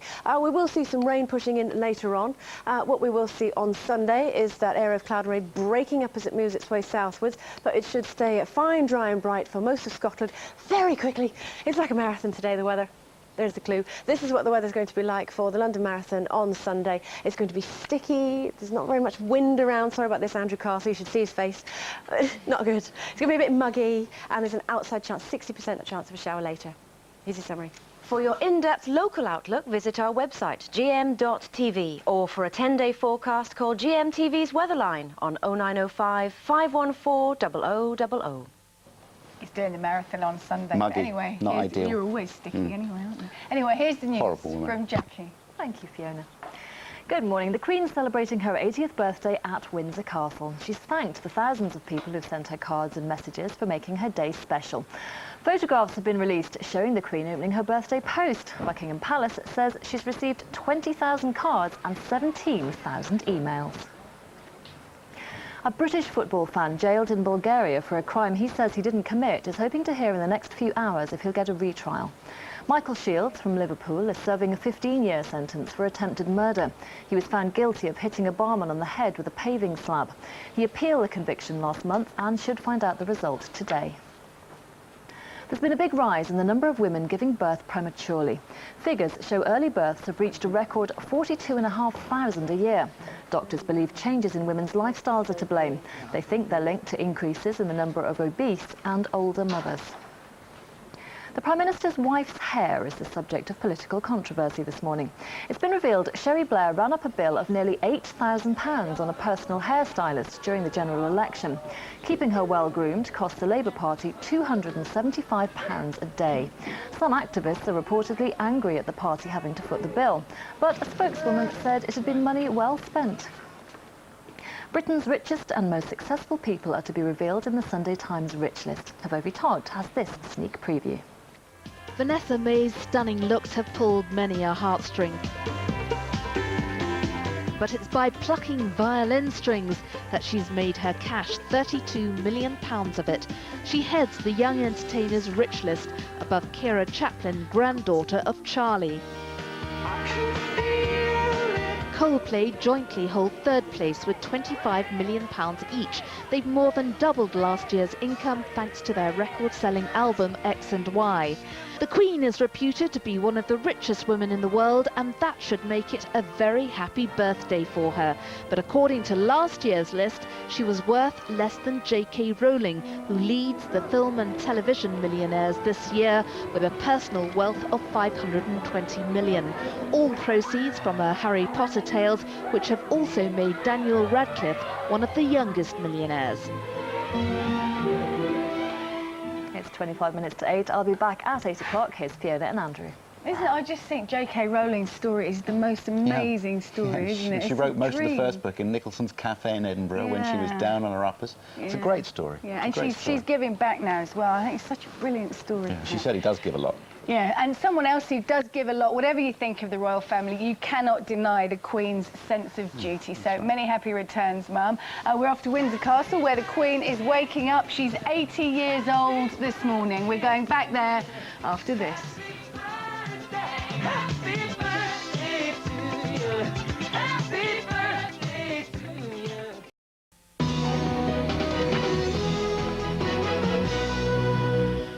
7:39 is the time. We're going to head back to Windsor now. It's a historic day. The Queen's 80th birthday. Sue Jameson is there to have a look and see what's going on. What have you got there, Sue? Well, I've got my souvenirs, so I've got the tea towel and I've got the mug, so those are going to be good. The Queen, of course, has lots of souvenirs. She's got around 20,000 of them. In fact, the Royal Mail van has just gone in there, so it might have even gone up a bit. She's also got the biggest card in the world, well, we think it was anyway, the GMTV card from yesterday. Trying not to get run over by the cleaning that's going on here. I took it down to Buckingham Palace. We were just swamped with people who wanted to sign that card, and then I finally took it inside the palace gates. And there were a couple of footmen to take it from me. You could get a measure of some of the feeling that people have about the Queen there. Now, there are people who are starting to line the roads now because the Queen's going to come out about midday and do her walkabout here, about 45 minutes. And we have some of the people. Let's just turn around here. Good morning, ladies. Good morning. I don't need to ask where they're from, really. It's very obvious. Tunbridge Wells. So why have you come here today? We always try and support the Queen when we can, or any members of the royal family, and we left at 4:30, didn't we? We're great, 4:30 this morning. Great royalists, and to come out for the Queen, we would certainly want to wish her a happy birthday, her 80th. Now, do you think she's going to come and shake your hand? Is that important? We certainly hope so, yes. So it's a bit of a day out, really? Absolutely, is it? Jean's come from Canterbury. Canterbury, Whitwell. And we've got Brown Owl here, and the brownies have made all these. 80 of them. 80 as in brownie trefoil form. Right, so you'll be standing here all day hoping to give that to the Queen. And we also have children from a local school, Eton Corney School. They're going to be singing for us later, but what do you know about the Queen? Well, she's very lucky and she's quite important. She's very lucky to own the country. She owns the country? She's very lucky to live in this house. She is? To live in the biggest castle, biggest living castle in the world. Would you like to live in a castle like this? Probably, yes. Yes, a bit bigger than your house, is it? Just a bit. And what are you going to be saying to her later? Happy birthday. Right, let's give it a bit of a practice then. Go on, wave and happy birthday. Happy birthday, Your Majesty! Daddy! One loud voice there. Back to you. Thank you, Sue. He is an absolute star. Very clear view of the voice. world there. Absolutely excellent. What's his name, Sue? What's his name? This is Robert here. Oh, he's funny. Robert's Got a going to... good voice. He'll be a broadcaster. Yeah, sure he definitely. Looks will. like Sam Aston from Corrie. Isn't he like Sam Aston? Yeah, he looks Little like Chesney. it. Same sort of confidence as well. Lovely. And I like those ladies bet it's from Royal Tunbridge Wells as well who've come to see the Queen Very this nice morning. schools in Royal Tunbridge Very Wells. nice part of the world, very nice part of the world. OK, so people descending, fans really, descending on Windsor over the course of the day. But the biggest fan, possibly, is with Rachel Harrison. We'll join her now. Morning to you. Yes, good morning, Andrew. Well, I've dressed for the occasion, not quite red, white and blue, but it's not everyone who will actually get to do this, which is shake Her Majesty's hand. Thank you very much, Mum. Happy birthday to you. Apparently she's going to shake around 6,000 hands a year, and it's not difficult to work out who lives in a house like this because the signs are there, really. You've got the Queen Elizabeth plaque, you've got Diana, you've got Prince William and Prince Harry. We've even got the corgis outside. This is Heather, Susan and Kelpie. They were named after the Queen's original dogs. And if we go inside, because this heritage house was the scene of a very special birthday party here yesterday. And basically they had everything from sausage rolls, not quite champagne, but they did have cups of tea. So they had a great time. There were around 14 people here yesterday, and they were celebrating it yesterday because, of course, most of the people who actually want to celebrate the birthday will actually be at Windsor later today. And if I can bring you to the table here, here we go. This is the special breakfast laid out for people today. We've already got our first guest, which is Valentine. He'll be going down a little bit later. You've got your royal mug, I see. We've also got some very special egg cups here this morning. This is William. Not one of his best poses, I think. A little bit more like a gremlin. We've also got Prince Charles over here. Everything about this house has been collected over 27 years, and it's all connected with the royal family. And the lady who has been the #1 fan of the royal family is Margaret. Thank you for joining us this morning and allowing us into your fantastic home, because as I can see, we've got the Queen and Prince Philip who've joined us this morning. Yes. You're going to Windsor later today. Yes, I'm going to take my cake and I'm going to try and give it to the Queen because it's so lovely that I think only she should have it. And how special is this occasion? You've been looking forward to it for some time now. Oh, yes, I've been planning it and thinking about it, buying china. I think it's a landmark for her, actually, and I think she looks so well and, you know, so bonny that I think it's wonderful, and long may we share her birthdays with her. And if you get a chance to meet her, what will you be saying to her today? Thank you, Mum. Thank you for everything you've done for us. Thank you for being there for us. And what do you think her legacy will be? I think because she's so stoic, because she's so reliable, I think she will always be remembered for that. She never gave up on us, and she never will. Oh, well, I hope you enjoy the day. I hope you do get to meet her and shake her hand. Yes. And if you want to have a look at this little chap down here, that's Prince Charles. Again, not one of his best looks. And I can also tell you, if you're wondering what I'm going to be doing today, I'm not going to be making it down to Windsor, but I do have a Rubik's Cube, a royal Rubik's Cube, and I've got a little bit of a way to go before I get this right. OK, I know what you're doing for the next 4 or 5 hours then, Rachel. Thank you very much. Poor Prince Charles as well, that egg cup. That egg cup's brilliant. And, you know, if we didn't have a royal family, there wouldn't be people like Margaret around, And it would be President Blair instead of Prime Minister Blair. And we wouldn't be celebrating things like we are this morning. Right, now then, the Queen has travelled, well, a hell of a lot in her time as Queen, but have you ever dreamed of travelling around the world in 80 days, perhaps? Well, how about in just over 80 hours? Well, Ben Shepherd is going to do just that. He is live from Heathrow. He's poised for his adventure. And now he's going to tell us more, aren't you, Ben? I am, yeah. As you can see, the plane's behind me, Fiona. There's one just coming into land. They're coming in thick and fast. Very shortly, I'm going to be jumping on one of those. Actually, it's more like about 10, because over the next 5 days, as you said, I'm going to be visiting 5 different countries, transmitting live every single day. I can't tell you where we're going to be or where we're going to start. I can tell you, though, we're going to be visiting 5 of the most iconic landmarks in the world. I've been lucky enough to have travelled a bit with GMTV and experienced some amazing places and done some crazy things.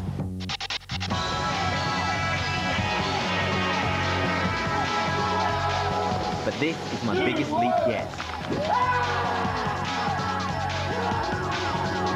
I'm going global, experiencing 20 different languages, 16 time zones and 5 world icons. I'll spend about 66.5 hours in the air, 12.5 on the road and about 4 on rail. I'll be live from a different spectacular country each morning. What a challenge. Now, Kate did this, you might remember, back in 2001. She got a bit of romance in Venice, and she also ended up sunning herself on the beach in Phuket. I can tell you, I'm getting no romance. I'm certainly not sunning myself, and I'm not even being allowed to take my own rollers, because all I've been given is this suitcase here.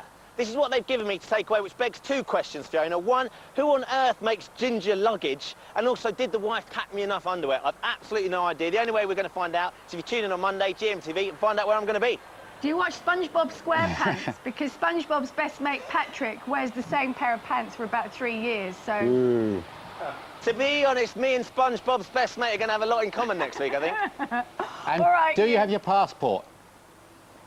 Yes, I do have my passport, although I'm absolutely paranoid I'm going to lose it. Yeah. So it's going locked in my pocket right here, and I don't even want to get it out, because I will. I'll lose it like that. All right, well, listen, you all the very best. We'll be following your travels. I hope you enjoy it, Ben, because I know you're going to spend a lot of time on a plane rather than on the ground, really. 70 hours worth. Enjoy it, yeah, and we'll look forward to seeing you on Monday. And you can follow every step of Ben's journey. It's on the website, and you can win a family holiday if you can guess his week's mileage. That's gm.tv. And don't forget today's competition as well. Keith Chogwin, £10,000 he's got to give away by the end of the show. This is the question that you'll need to have a go at. Well, hey, Cornwall is most famous for what type of food? A, Cornish pancakes, B, Cornish pie, or C, Cornish pasties? You can dial 09068 100 100, or you can text A, B or C as your answer, plus your name and full address to 81149. There you go, that's the competition. We're talking to Mary Nightingale after the break. That's because she has done a programme called The Girl Who Would Become Queen, all about the Queen's 80 years, and we'll be talking to Mary about that after this.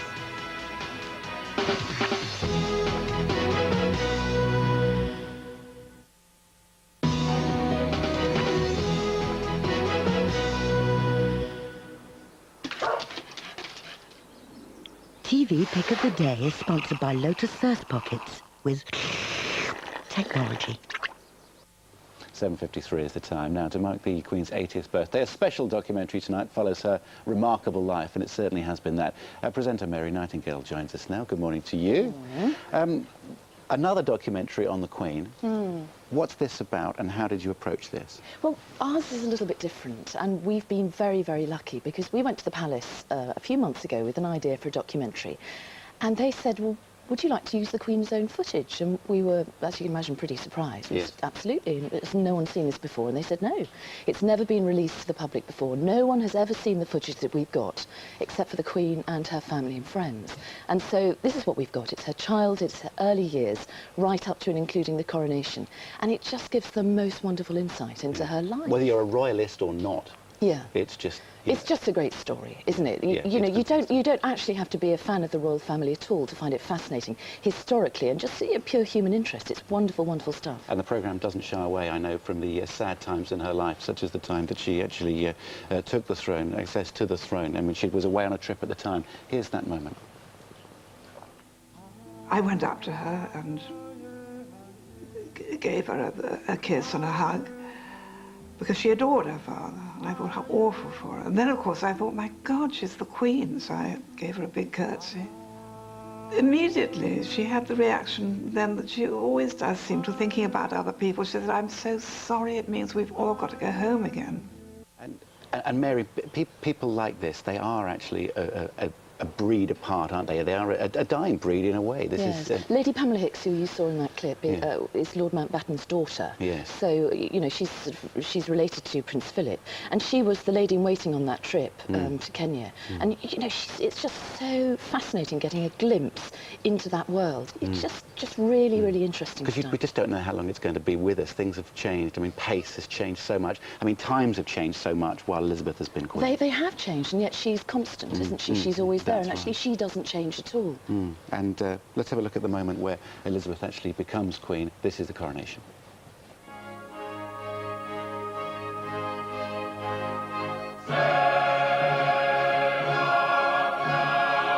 We were obviously concentrating very hard in walking the right way, and I just felt this is absolutely extraordinary. I mean, it was like a medieval tapestry. OK, well, do you know what? I think that's about all we've got time for now, That's Mary. true. It sounds fascinating. It It is. really does. And you enjoy talking to Mr. Blair as well. Oh, yeah, talk to Mr. Blair. Talk to a lot of friends of the Queen and Mr. Blair. And it's 8:30 tonight on ITV1. And it's presented by Mary Nightingale. You might miss it, will you? No, Will you, I will Fiona? be there at 8. Oh, I'd never go out, let's face it, Mary. So I'll definitely be there at 8:30 ITV1. Thank you. And it's Thank amazing you. to see that everyone who has known the Queen actually becomes a great fan, don't Oh, they? I completely. mean, Tony Blair being one of them. Yeah. All right, Mary, thanks very Thank much. you. Lovely to see you. There's lots of other telly on tonight, but we haven't got time to talk about it, really. We No. haven't got time to tell you what the weather's shaping up like for the weekend, though. Here's Andrea.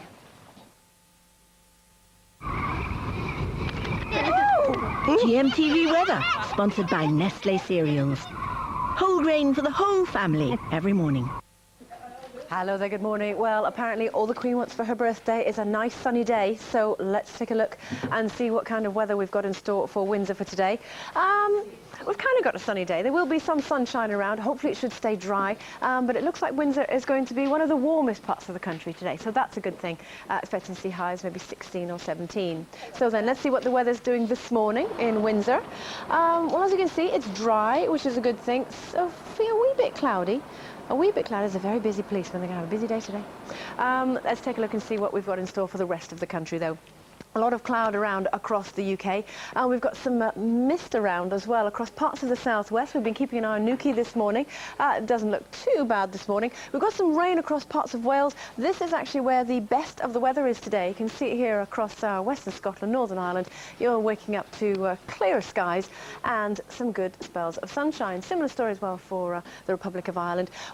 Eastern Scotland, northeastern parts of England, again a bit misty, a little bit murky, the odd spit and spot of rain. It looks like eastern parts of Scotland will hang on to that low cloud and misty conditions as well. Best of the sunshine. Now, it's surprising because this is normally where the rain arrives, but you're going to see the best of the weather today. Northern and western areas of Scotland, right the way down in towards the Borders region, into Northern Ireland, the Isle of Man. Eastern areas not faring too well. We're going to continue to see that low cloud mist hanging on right the way down into the North Norfolk coast, I think. West Wales, I think you'll see some good sunny spells this afternoon. For the rest of Wales, well, some sunny spells, the odd very light shower. As we move down into the southeast there, you can see those good temperatures, maybe even 18 degrees. And hopefully in Windsor today, it will stay dry. Now, for the southwest, again, there will be some cloud around, but I think it should stay dry, fine and bright. Temperatures getting up to around 17 degrees. For Saturday, this is what we've got in store. Not a bad day, a little bit misty again, as you can see, the northeast of England, and we'll see an area of rain moving in later on in the day on Saturday. On Sunday, that area of rain will fragment as it works its way southwards, so not a bad day behind it, as you can see, for Northern Ireland and much of Scotland. And, of course, if you're running the marathon, this is what we've got in store. Very muggy day, not a lot of wind around, highs of 17, 60% chance of a shower. Here's your summary. For your in-depth local outlook, visit our website, gm.tv, or for a 10-day forecast, call GMTV's Weatherline on 0905 514 0000.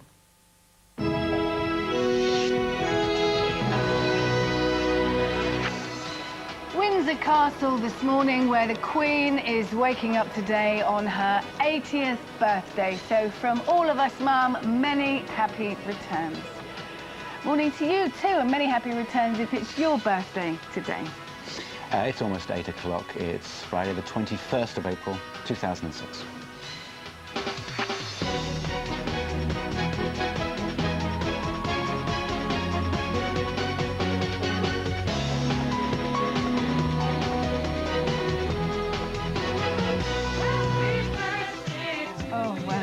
Stevie Wonder. Anyway, let's have a look at the scene outside Windsor Castle this morning. Little school children there. They're going to be singing to us later on to celebrate the Queen's 80th birthday. Some of them have been there all night, not the children, but other people have been camping out all night and hoping to catch a glimpse of the Queen when she does a walkabout around midday. Midday today. At Westminster, there'll also be a presence as well. The Union flag has been hoisted above the Palace of Westminster. Not too much breeze around today, but there it is, the Union flag. Looking a bit limp, of isn't the it? House of Parliament. Yeah, it can do better than that, surely. That's obviously to officially mark Her Majesty's birthday. And you have a look at this picture. I think this is one of the best pictures I think any of us have ever seen of the Queen, looking really relaxed, very natural, very happy. The official birthday portraits of the Queen as she becomes an octogenarian. I wonder if she's been jumping up and down on sofas like a certain man we know. Yes. No, she wouldn't do anything so unbecoming. Tom Cruise. Not like Tom Cruise. Tom Cruise telling us about becoming a new... I hope he doesn't gush too much. Just enjoy it, and you don't have to tell us all about everything. He's a nice guy, though. Well, you've met him. I haven't met him. He's a decent man. Oh, he's a really decent Well, guy. we wish him and Katie well, don't we? And Surrey. Yeah. Of course we do. Yeah, of course we do. Right. He's done it in a diving suit. Now, Lloyd Scott is planning to compete in the London Marathon in a suit of armour. We're talking to him in 20 minutes. I just passed through. You should see the green room here at GMTV where all the guests are. And this morning we walked past, there's this knight sitting in there. Yeah, and there's a sword lying around on the floor as well. I mean, I did look at that and go... Health and safety. Could trip over it.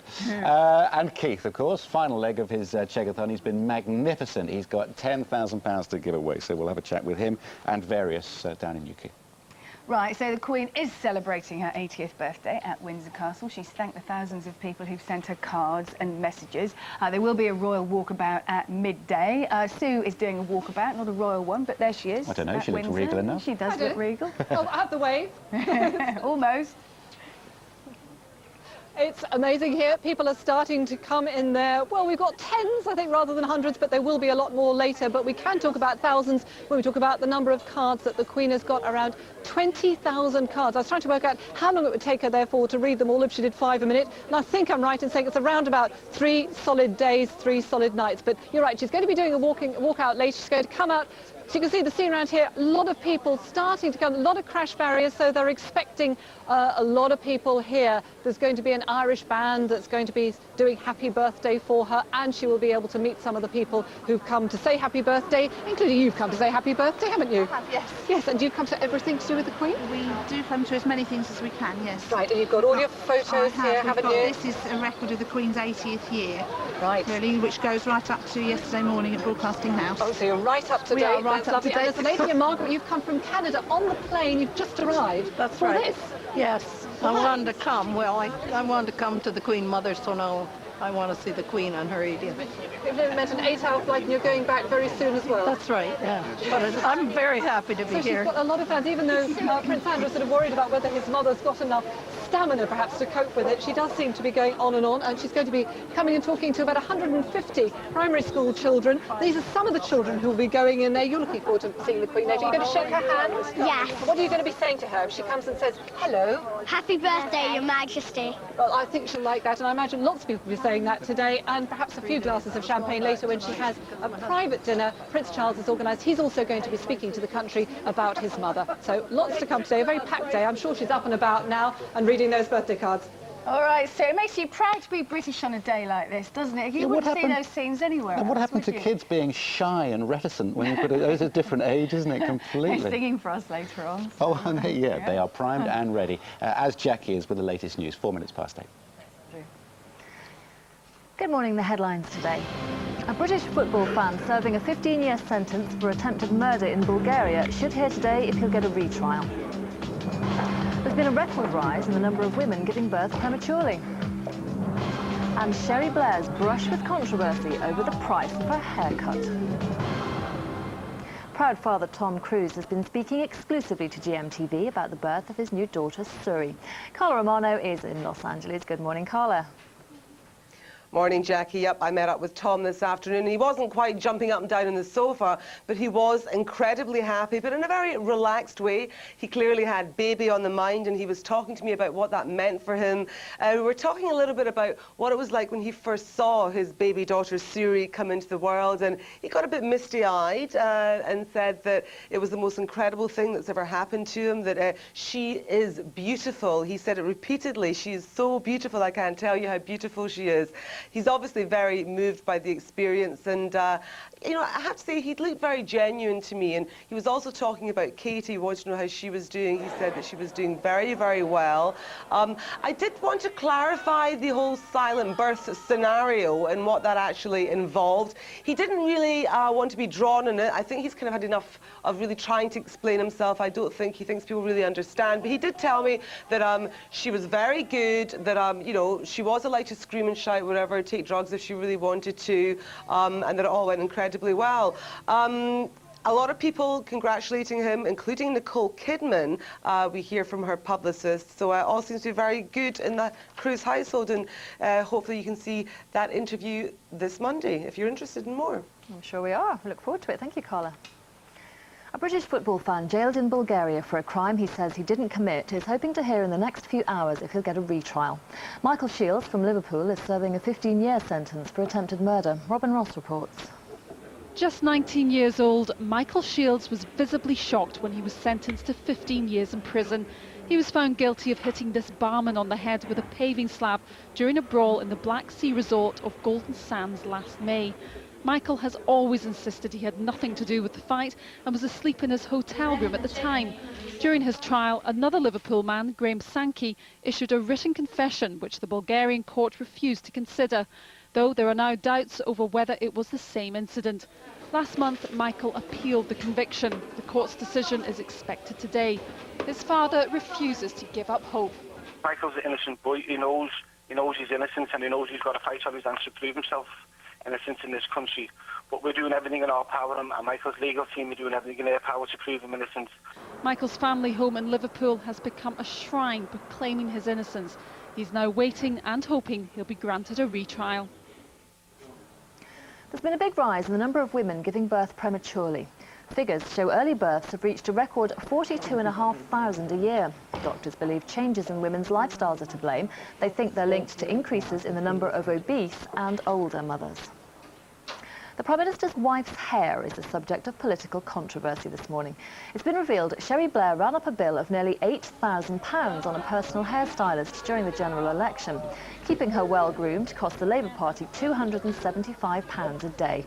Some activists are reportedly angry at the party having to foot the bill, but a spokeswoman said it had been money well spent. It's the weekend Take That fans have been waiting for. The boy band has reformed for a one-off tour, which kicks off on Sunday in Newcastle. Michelle Morrison reports.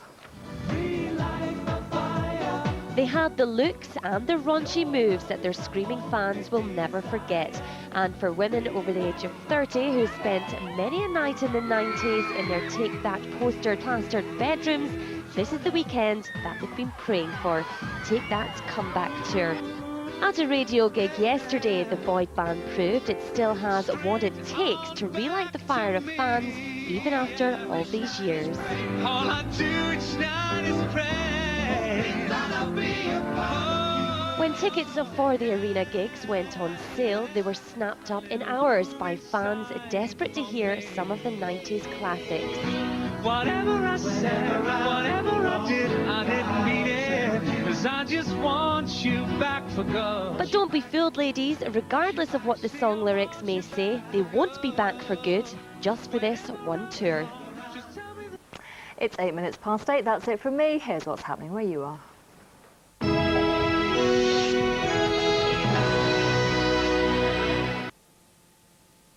Good morning and welcome to the breakfast news from ITV Granada.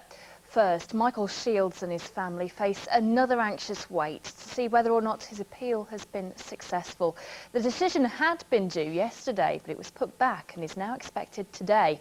He's currently serving a 15-year sentence for the attempted murder of a Bulgarian barman, but has always protested his innocence. The best he can hope for from the appeal is a retrial. Police have identified a man whose body was found on a street in Greater Manchester. 66-year-old Joseph Russell was found unconscious on Lake Road in Denton just after midnight. He was taken to hospital but later died. A post-mortem revealed he died from a single stab wound to his stomach. 6 men have been charged by police following violence after the Liverpool-Manchester United match in February. Police are still trying to trace 3 men who were also believed to be involved in the disturbances in Kirkdale, in which bricks and bottles were thrown at police. The 6 charged with violent disorder are due before the Community Justice Centre in Liverpool this morning. People wearing hoodies and baseball caps are being banned from bars in Warrington. The strict dress code will operate over the weekend in all 35 town centre pubs. It's been devised by licensees who say they want to make the town centre a safer place for people at night. It comes just 3 weeks after a man was attacked on his way home from a night out in the town. On to sport, and Liverpool are preparing for another clash with champions Chelsea as they meet in the FA Cup semi-final at Old Trafford tomorrow. It's the Reds' only chance of any silverware this season. If they beat Chelsea, they'll face either West Ham or Middlesbrough in the final, but Rafa Benitez says he's taking it one game at a time. The first thing is to win this game, and after, if you can play in the final, it will be a very, very difficult game, because when you are talking about a cup, a game, a final, then everything can happen. Finally, a little tea shop in Cumbria is celebrating today after being given a top award. The Hazelmere Cafe and Bakery in Grange-over-Sands will officially be handed the Top Afternoon Tea Award in a ceremony later. Judges awarded them the coveted prize because their range of teas were brewed to perfection. That's it for now. I'm back at 5 to 11. Time now for a look at the region's weather. Take a deep breath and shout down the weather. Is that the best you can do? It should brighten up with a few sunny spells, but a few showers are possible, mainly in the south of the region. This afternoon there'll be rain in Cheshire, but dry elsewhere with sunny spells. It'll feel fairly warm with highs of 16 degrees Celsius.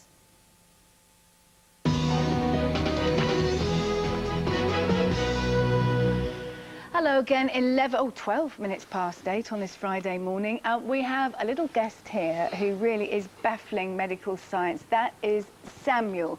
He's 7 years old and he has severe developmental problems. He can see himself, I think, can't you, Samuel? But the incredible thing is, although Samuel has suffered for 7 years, up until this day, doctors can't actually say what's wrong with him. They have no idea. And poor mum, Ruth, who's here this morning, has been in and out of hospital, and still you don't know what's wrong with him. No. Now, how does it manifest itself? I mean, you can see various things that aren't right. And his eyesight, I take for one, because he's got glasses. Yeah, he's long-sighted and he's got a little bit of a squint, but, you know, it's okay. He doesn't walk, he doesn't talk, he has lots of problems with his muscle, and his basic understanding of the world around him and of conversation, you know, it's very, very poor. But and he's small for his size. But He is small. He's not really small, is he? No, he's close to sort of age 5, so he's Yeah. only a couple of years behind. Yeah. Now, I met Ruth, actually. I was filming on Tuesday at a children's hospital, and That's Ruth right. came up to me and said she watched GMTV, and it's such an incredible story, because for you, I mean, it's taken over your life, and you love him, yeah. and you told me on Tuesday he's the happiest little boy. Very much so. But how frustrating it must be for you not being able to be told what actually is wrong That's with him. right. I mean, it's not so much the fact that his condition hasn't got a name, it's not knowing what the future holds. You know, we don't know what's going to happen with him next week, let alone next year or later on in his life. You know, we don't even know. At the moment, thank goodness, he's very, very healthy in himself. But there's always... Yes, and happy. Yeah. But then there's always a chance that, you know, say 3 years down the line, something may happen and he might take a turn for the worse and become very ill, and God forbid we could lose him. But because we don't know what condition he has, we literally don't know if that's going to happen or not. No, it's You know, like going into a dark tunnel almost. It is, and not yeah. knowing And you just where have to you're going take one end day at a up. time. Well, and you know, when I met you as well, I was very struck about how happy and stoic you are. Yeah. And that often happens when people are dealt a blow. You rise to the challenge, don't you? You do, yes. And, you know, people say it must be very, very hard to look after him, but in fact, he's he's very, very easy to look after. It is like Liz, who you're meeting at the moment. She has a granddaughter who has the same sort of problem, and she said it's like looking after a 16-year-old baby. Well, it's the same with Samuel. It's like looking after a 7-year-old baby, because all the things he does is the same as a baby, and it'll always be the same as that. But well, let's talk to Liz then, because you brought her in, Ruth. This is Liz Swingwood, who campaigns on behalf of families. Your organisation's called SWAN, which is Syndromes Without a Name. And Ruth has already told us you have a granddaughter that suffers, yes, but we still don't know what's wrong with her. And how common is this, Liz? Well, the figures vary enormously. I don't think anybody's ever done a study, but the most commonly quoted figure from hospitals and doctors suggests that between 30 and 40% of children don't have a specific diagnosis. A lot of professionals have quoted it much higher, but we've gone for the sort of middle-of-the-road figure. And how much more would it help both of you if you did have a diagnosis? We'd know what to expect. Yeah, you're believed. Yeah. People don't believe you. With today's technology, medical science has got to give all the answers. Well, it can't. And we admit it's got to be very frustrating and distressing for the doctors to say, we don't know. But when it comes to claiming benefits, if you can't fill in that little box that says diagnosis, that you've got the medical seal of approval, you're genuine, you have a fight on your hands. It means verbal abuse from the general public who see you as uncaring. Really? It goes as far as that? Yes. Major problems in education. The onus of proof is on you all of the time to say that your child has these needs. Charlotte was registered deaf-blind, asthmatic, epileptic. And this is your granddaughter? She couldn't walk or talk, she couldn't crawl, she couldn't chew food, she'd had heart surgery, and she was refused benefits because she didn't fit the criteria. Because we love to pigeonhole people, don't we? And they don't fit into that box, or any box, really. I've had it plenty of times where people say, oh, you know, they go, oh, bless him, what's wrong with him? And when you say, well, we don't know, they say, what do you mean you don't know? You know, what sort of parent are you? Downbeat mum. Absolutely. All right, well, listen, it's lovely to meet you again, Ruth. Okay. And you, Samuel, you are a happy little chappie. And Liz, thank you so much for coming in and telling us that this is really common, which is, it's the first time I'd ever heard of it. Yeah, that monkey's getting a right going over this morning. Poor monkey. You can get full details about the SWAN organisation, Liz's organisation, how to contact its helpline on the website, GM.TV. SWAN. All right. OK, stay with us.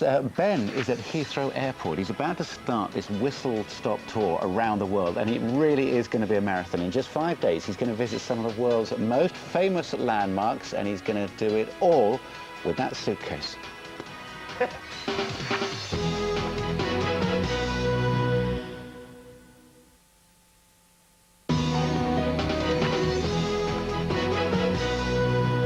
1 minute past 8 it is on Friday. It's competition time now, and over the last couple of weeks, £80,000 has been given away by one Keith Chegwin. This is the grand finale. It's in Newquay. Say it one more time. Way! Way! Thank you, Andrew. Welcome back to Watergate Bay! To the Watergate Bay Hotel, which has got the most fantastic view. Just take a look at that. Hey, now look, we've got to say a very big thank you this morning because it's the Queen's 80th birthday. And ladies and gentlemen, she's live with us at Watergate Bay. Down, thank you. Good morning, Your Majesty. Morning, Cheggers. Oh, hey, what are you actually doing here? Oh, love? I know the answer to the competition. Oh, no, you have to phone in, you see. No, I'll probably text in or something. Oh, OK, all right, good luck to you. And if you're walking your corgis on the beach, take that with you. Ladies and gentlemen, Her Majesty the Queen. Thank you. Happy birthday, ma'am. And we thought in honour of you, we'd do an impression competition. Yes, impression of the royal family. We've got our 3 victims. What's your name? Russell. And who are you going to be this morning, Russell? Prince Charles. Ladies and gentlemen, Prince Charles. Hello. Camilla and I often come to Watergate. We often bring a door. A fantastic round of applause. Who are you going to be, the Queen? Yeah. OK, go on, away you go. We're not amused. Very good, with no prompting. Fantastic. And last but not least, who are you, sir? I'm Peter. I'm going to be Prince Philip. Go for it. Liz, do keep the dogs on the lid and pick that up, will you? Put it in the bag. Round of applause! OK, it's up to you. Is it 1, 2 or 3? Oh, they're saying 2, some of them, but I think 3 has got it. Round of applause. All right, fantastic. He'll get a goodie bag, the others will get prizes as well, but right now this is your chance to win £10,000. Remember, the lines close at 9 o'clock this morning, so you'll find out whether you're a winner by the end of the show. It's 10 grand. OK, Mark's the hotel manager. Go on, Mark. Cornwall is most famous for what type of food? Cornish pancakes, Cornish pies or Cornish pasties? OK, I'll repeat it for you. In fact, no, you repeat it. Go on, you're so good. Time. Cornwall is most famous for what type of food? Cornish pancakes, Cornish pies or Cornish pasties? And you can still do it. Well done. OK, if you want to take part, here come the competition details. You can dial 09068 100 100. That's 09068 100 100. Or you can text A, B or C as your answer, plus your name and full address to 81149. Or you can enter via the website. Lovely, we'll pick a winner by the end of the show. Ian, how long have they got? 35 minutes. Well, I can't see a blooming thing with these. All right, this has been us from Watergate Bay! Take care, folks! See you again. See you again. Well done, Keith, and well done for the last 2 weeks. I won't see you again. We're off in a minute. Thanks very, very much. I really enjoyed that. Yeah, he's 2 weeks of that he's been doing every morning. Talking of off, Ben Shepherd has gone off to Heathrow Airport. Miles. He's sat on his little bag. Oh, no, he's standing up now. You were sitting down on that strange little ginger suitcase you had last time we saw you. What are you doing there? Well, look, Fiona, the planes are landing. There's a big plane coming in as we speak. I have got my little ginger suitcase of dreams. I'm not sure what's in it. The wife packed it last night, so it's going to be an interesting week clothing-wise next week. The reason I'm here is because I'm about to embark on a trip of a lifetime. 5 countries, 5 different days, trying to transmit absolutely live. I can't tell you where we are going, because that would ruin the fun of it. I can tell you we're visiting some of the most iconic landmarks in the world, around the globe. The plan is we're going to spend 66.5 hours in the air, 12 hours on the road, 4 hours on trains. I say that's the plan because, of course, all these planes, trains and automobiles are susceptible to delay, so whether we make it or not is a completely different matter. Kate did this back in 2001. She managed to visit Egypt, she went to the pyramids, then she went to Venice in Italy with a bit of romance. She went to Western Australia, visited Perth, she went to China, to Hong Kong, and ended up sunning herself on the beach in Thailand as well. Here's some of her highlights. Look at this! We're one of the first television companies in the world to actually bring you live pictures from the pyramids. Yesterday we were in the hot and dusty desert. Here we're in the serene and very, very beautiful city of Venice. Up in the wettest place on the planet. Look at this! It's not supposed to be like this. It's absolutely soaking wet. Well, I guess I've had trains, planes, automobiles, camels, gondolas, and the odd rickshaw, so it's only about time, you can put me down now, that we would end up being carried about by lifeguards. Oh! We travelled for about 10 hours with no sleep. And we are, of course, in Phuket, in Thailand. It's just baking. I've never been anywhere so hot in my life. So 66 hours in the air, 12 hours on the road, 4 hours on the train, which is nearly in as much time as Andrew spends doing his hair every morning. And if our trip looks half as good as his hair, we'll all be laughing. Exactly right, Ben. You got that, yeah, you got that sorted out now. Take an aspirin and exercise on board as well. 66 hours.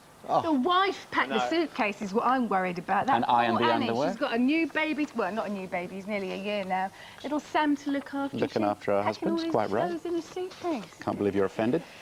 What sort of family are you? Anyway, la la la la la la. You can follow every step of Ben's amazing journey and see what Annie put in his suitcase, all on the website. Also, you can win a family holiday on there if you can guess his week's mileage. All at GM.TV, all next week to come. OK, we have got to rescue Fiona this morning, a knight in shining armour.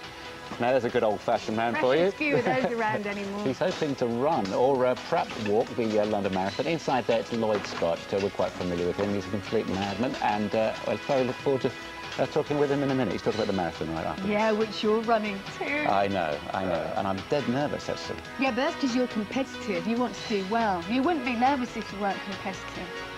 Anyway, superfoods. Maybe you should take some of those. Our superfood panel, Dr. Hilary Jones, Amanda Ursell and Patrick Holford, have got some top tips on food to protect your skin. There we go. That's okay, that's good.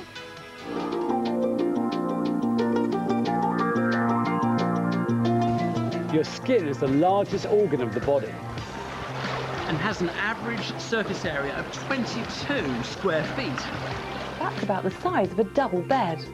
And whilst we're most aware of our outside skin, our inner skin is a much larger organ altogether and is replaced every 20 days. Skin loves untreated antioxidant-rich foods like red, orange and yellow vegetables.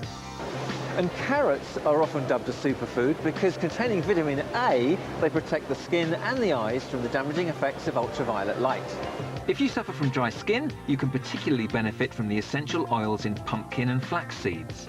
And you can get these flax and pumpkin seed oils cold pressed in health food stores. They taste great in salad dressings. And remember, without water, each one of the cells in your body becomes dehydrated. So try to drink at least 1.5 litres of water a day. Grab the day. Muller Vitality now with omega-3 sponsors superfoods.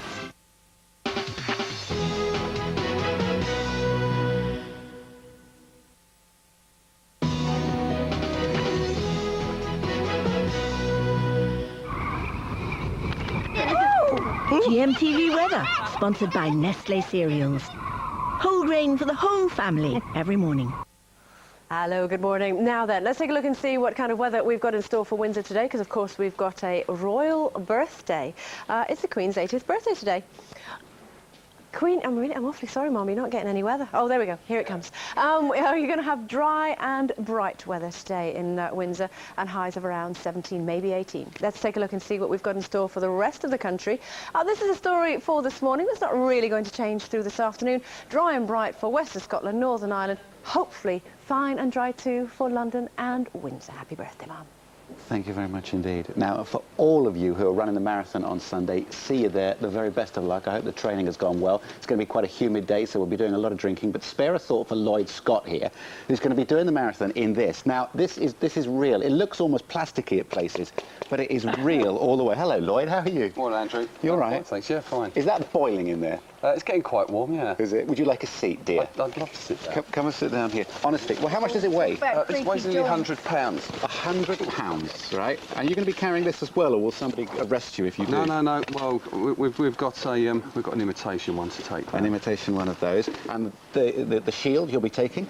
Yes. Well, the race is on St George's Day, so of course it is. as well as the suit of armour, I'm pulling behind me a 10-foot high, 200-pound dragon. Look at this. I mean, getting madder as you get older, Lloyd. Well, I can't believe you're not doing it underwater along the Thames bottom as well, because you've done that, haven't you? You've done Loch Lomond. Was it Loch Lomond? Loch Ness. You've done Loch Ness. You did. And what was the other one? The diving suit. Yes, diving suit and the penny farthing across Australia. That looks painful. I mean, that looks really laboured walking there. How are you it was very laboured. It was very laboured. 26 miles. But it's going to be worth it because I'm helping Steve Redgrave try to break the world fundraising record of over £1.2 million. And he's heavily involved, isn't he, personally? He's not just lending his name, he gets right into this. That's right, yeah. And one of the, we're raising money for 3 different charities, one of which is my favourite, Children of Leukemia. So I'm sort of helping him and he's helping us out. So you'll start at 9:30 with everybody else on Sunday, and you'll be finishing in about... Well, I'm hoping to finish by the following Sunday, to be honest. Oh, Lloyd, all the best. Honestly, tremendous effort. Every time you amaze me. I don't know what you're going to come up with next. I honestly don't. Now, hop it. Come on, you've got to actually get... I want to see you... You want to see me get up? OK. Don't, honestly, I wouldn't. That could be my next challenge. I will try and find you and say hi. OK, cheers, Andrew. Thanks very much. All the very best, and all the best to you as well. Right, the Queen has reached a pretty important destination of her own, her 80th birthday this morning. Back to Windsor Castle now. Sue Jameson is there. Morning, Sue. Yes, good morning. Well, the Queen's birthday has officially started now because the celebratory royal standard has been flown from the Round Tower, massive flag, 19 foot by 38. It was last used during Charles and Camilla's wedding, so it's officially on from here. The Queen's still trying to plough through 20,000 birthday cards, including, I should have to say, one from GMTV. I am now told that this is the biggest birthday card that they have received at the palace. Everyone wanted to sign it yesterday at Buckingham Palace, so I took it in there, taken charge of, and everybody likes it very much indeed, I'm told. So, big birthday card. And HMS Illustrious this morning have found a rather novel way of saying happy birthday to the Queen. They've been spelling out the words happy birthday there. I'm sure she'll be very pleased to see that. And we've got our own tribute here because we have so many people who want to say happy birthday, including the children at Eton Pawnee School. So what are we going to do? Happy birthday after 3. 1, 2, 3. Happy birthday to you. Happy birthday to you. Happy birthday, Your Majesty. Happy birthday to you. And she heard it way over there. Back to you. She couldn't fail to, Sue. Lovely Well to see done. you. Thank the boys and girls. Thanks very much. Yeah. One person I want to thank ahead of the marathon, Angus Dayton. He's matching all my other sponsorship from all other people, and I really appreciate it, Angus. That is very, very generous of you. Good luck in the marathon. All Have the a lovely best. weekend. And you too. Bye-bye. Bye-bye.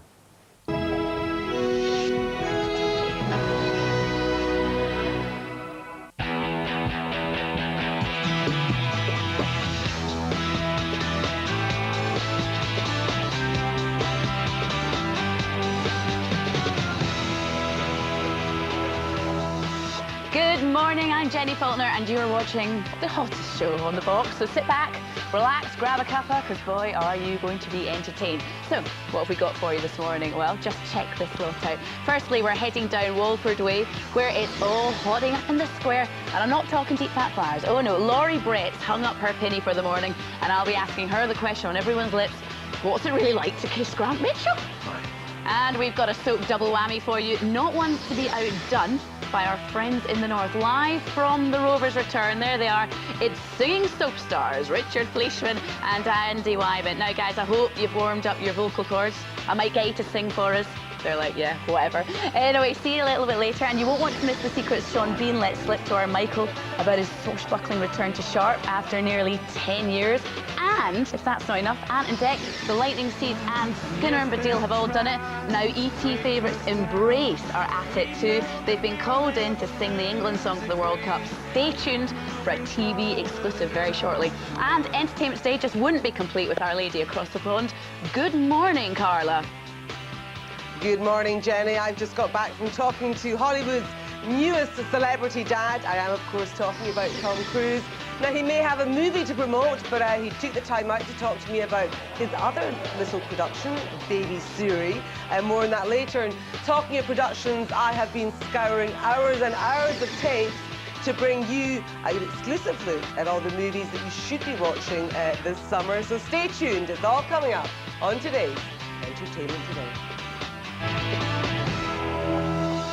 Now, you may have noticed I'm flying solo today, and Ben, well, he is one of the most enthusiastic and hyperactive presenters I think I've ever worked with, so we're trying to wear him out. Have a look at this. Hi, Jen. Sorry I'm not with you down there this morning. The producers of GMTV decided they're going to try and break me on one of these, actually on a lot of these. I'm going to be flying around the world. Who knows where I'm going to end up? Who knows where I'm going to be? Who knows what state I'm going to be in? The only way you'll find out is if you join us live on Friday, and I promise I'll have some clean underwear on for you, Jenny. Well, that'll be a first, I tell you. Anyway, competition time now, and your chance to win £10,000. Here's all the details. It's the Great Easter Checkathon, which means you could win £10,000 today. We'll be revealing the winner by the end of the show, so here's the question you need to answer to be in with a chance of winning. Well, hey, Cornwall is most famous for what type of food? A, Cornish pancakes, B, Cornish pie, or C, Cornish pasties? That was the question. Here's how you can enter. You can dial 09068 100 100. That's 09068 100 100. Or you can text A, B or C as your answer, plus your name and full address to 81149. Or you can enter via the website. Lines are only open till 9 o'clock and we'll announce the winner by the end of the show. So good luck and get dialing. Why? As Checkers just said, their lines close at 9 o'clock and we will reveal the winner at the end of the show, so good luck. Right, now, what do Shirley Bassey, Des O'Connor, Cliff Richard, Donny Osmond, Al Murray and Kylie all have in common? Well, they've all had their own audience with shows. Yep, all the greats have had one, and believe me, Corrie is no exception. This Saturday, an audience with the stars of Coronation Street hits our TV screens. Some of those stars can sing and some... well, watch and see. Joining us live from the Rovers now are two of our Weatherfield favourites, moody goth Craig Harris and dippy Kirk Sutherland, aka Richard Fleischman and Andy Wyman. Good morning, guys. How are you doing? Good morning. Good morning. Okay, No, now not look, too bad, neither of you two are strangers to singing in public. You both did a sterling job on Soapstar Superstar, but this time it's a little bit different because you're singing in front of a celebrity audience. Was that more nerve-wracking, Andy? Not really, no, because I mean, it was live Soapstar Superstar, and obviously if you forgot your lines or anything, then you was snookered like. But with this, we just went out there and just enjoyed it because obviously it wasn't a competition either, so we could just enjoy ourselves. It was really good, wasn't it? Yeah, no, I'm really looking forward to seeing it, and obviously I'm looking forward to seeing the singing quality of the cast. Now, honestly, who can sing and who's ruined their chances of going on next year's Soapstar Superstar? Richard? To be honest, I think what was nice was everyone who could kind of sing on the show was asked to sing and has done an absolutely amazing job, even if we do say so ourselves about, even because they're all friends, but by the same token we're being kind of unbiased, and everyone was absolutely brilliant and really pulled out the stops, so it was a great show. Oh, you see, you're gonna say that, I can tell. But I know that Watch, you'll see for yourself. Yeah, you see, that's it. You're too polite about everyone, that's it. Well, I know that you're both singing together, aren't you? How did you decide what you were going to do there? It was down to the producer, Glenn Midlam. He decided what song he wanted us to sing. It was Hey Jude by the Beatles, and it's just a great song, isn't it? We both really did enjoy it and really got into it. You're playing a bit of it there.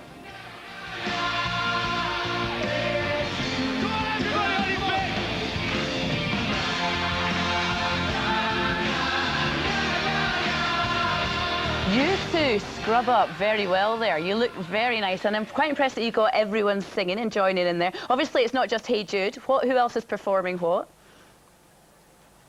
Well, Richard does a solo on his own.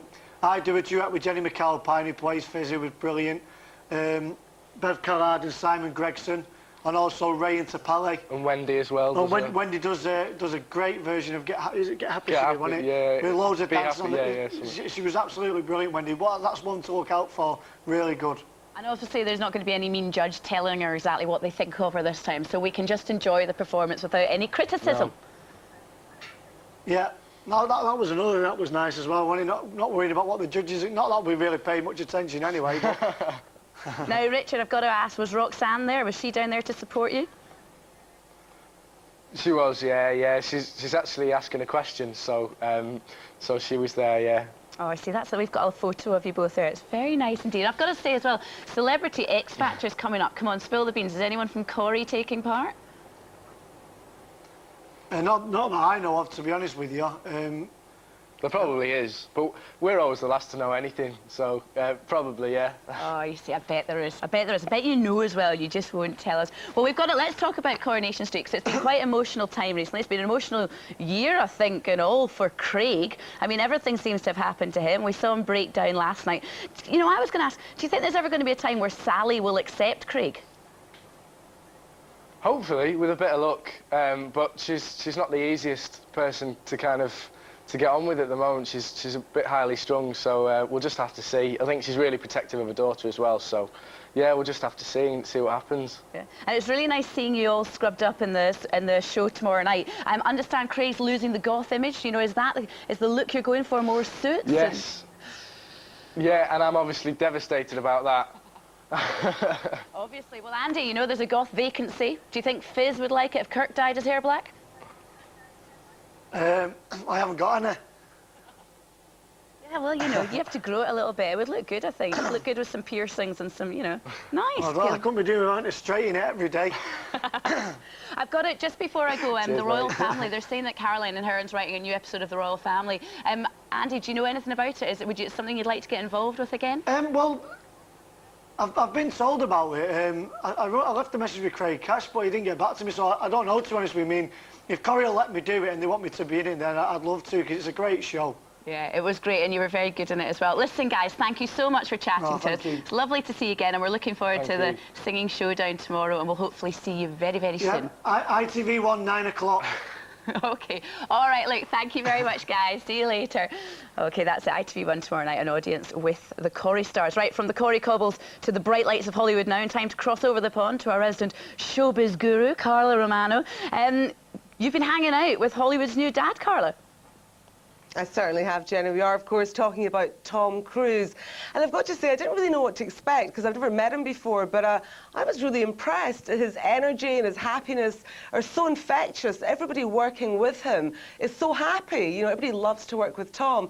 Now, I was there to talk about Mission Impossible 3, his new movie, but he did take the time out to talk to me a bit about baby Suri, and he said that he was so overwhelmed when the baby was born. He just can't stop looking at her. He says she's so beautiful. He keeps telling me how beautiful she is, how gorgeous he is, and that he was taping the whole birth, and he just can't believe the miracle. He said that Katie was doing brilliantly. She was a complete trooper during the whole thing. Now, I asked him about the silent birth because clearly that's something that a lot of people are confused about.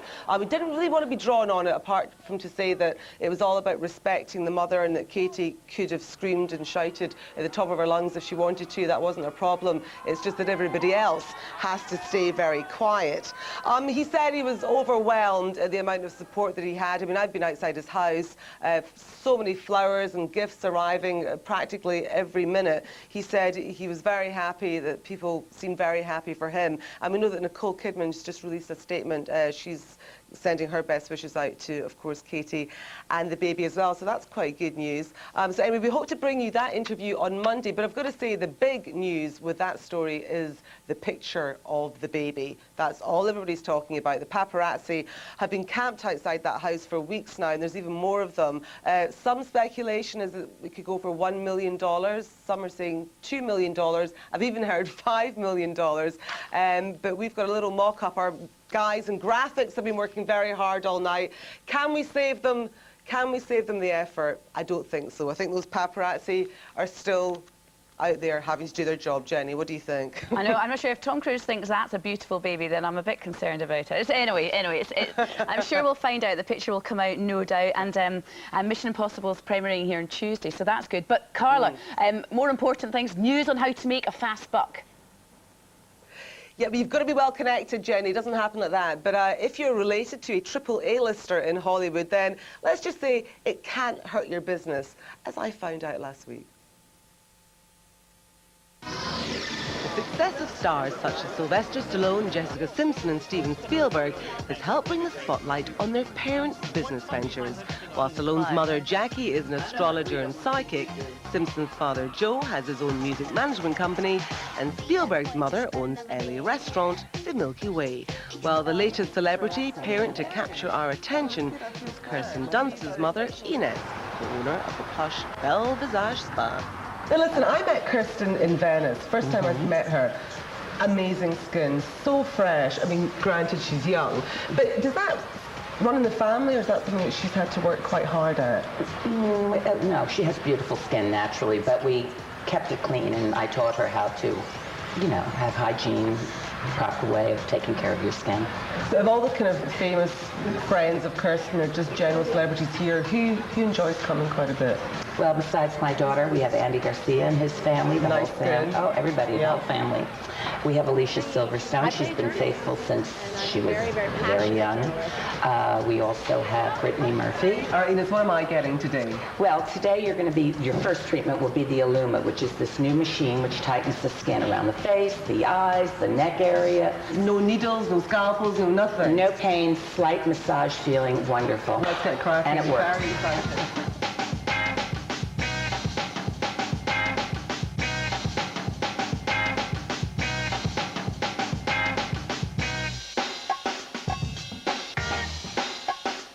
You know, look, I really do feel like a breath of fresh air has just been breathed into my skin.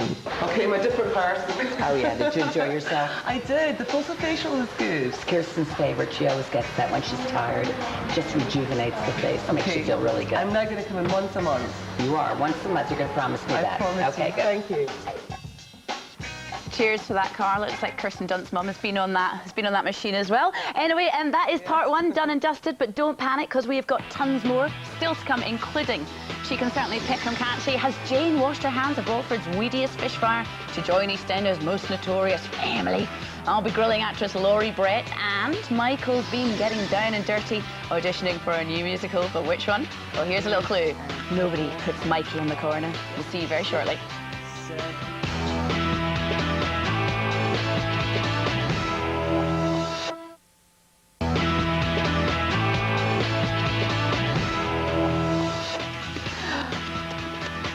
Oh, nice move there. Welcome back. It's time to find out what's been happening in the world of showbiz with our resident mole. Now, you see, I want to pick you up on this. What? Carla, she's the showbiz guru, and I'm the resident showbiz mole. She's been here longer than you. Oh, is that what it is? Got to It's work a your pecking way order up. thing. Work your way up. From mole upwards. That's it. I like that's it. How are you, by the way? I'm You're not right. bad. How are you, Very Michael? good indeed. Very good indeed. Had a busy week. Good morning to you as well. Now, I thought I'd start with something that you are going to love. Actually, you and most of the women in Britain, and probably quite a few of the men as well. This is a clue. You're Watermelon. carrying a watermelon. Anyone guess? Can you guess? It is Dirty Dancing, of course, the 80s film. $200 million it took way back in the 80s, tons of money. And it's making its debut on the West End stage here in London. Oh, now, it's only been so excited. Honestly, it's been a massive success in Australia already. They've sold the first 2 months out here, gone. Tickets gone already. They haven't even picked the main stars yet, so it's going to be absolutely massive. Very excited about it. Now, here's the thing. E.T. had some great idea to try and send me down to try and audition for the role of Patrick's part. See, that is a great idea. Do you think? I'm not so sure. All I'm going to say to you is this. Did you have to wear tight trousers? I don't want to go into it, Jenny. I don't. I really don't. But if you have a nervous disposition, you may want to look away for the next 2 minutes. You'll see what I mean. You don't want to miss it.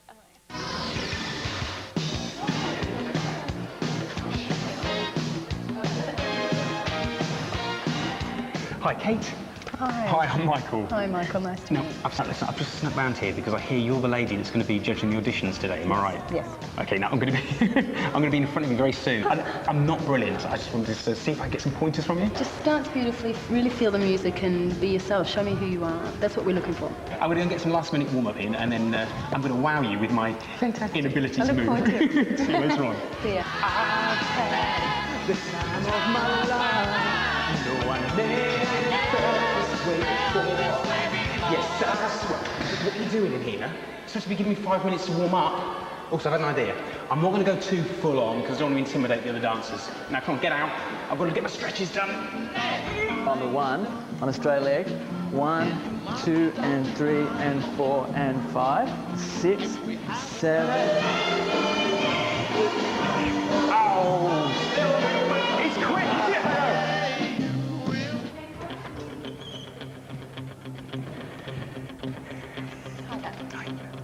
Okay, when you're ready.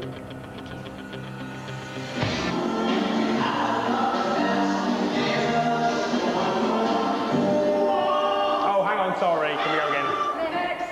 Oh, can I go again?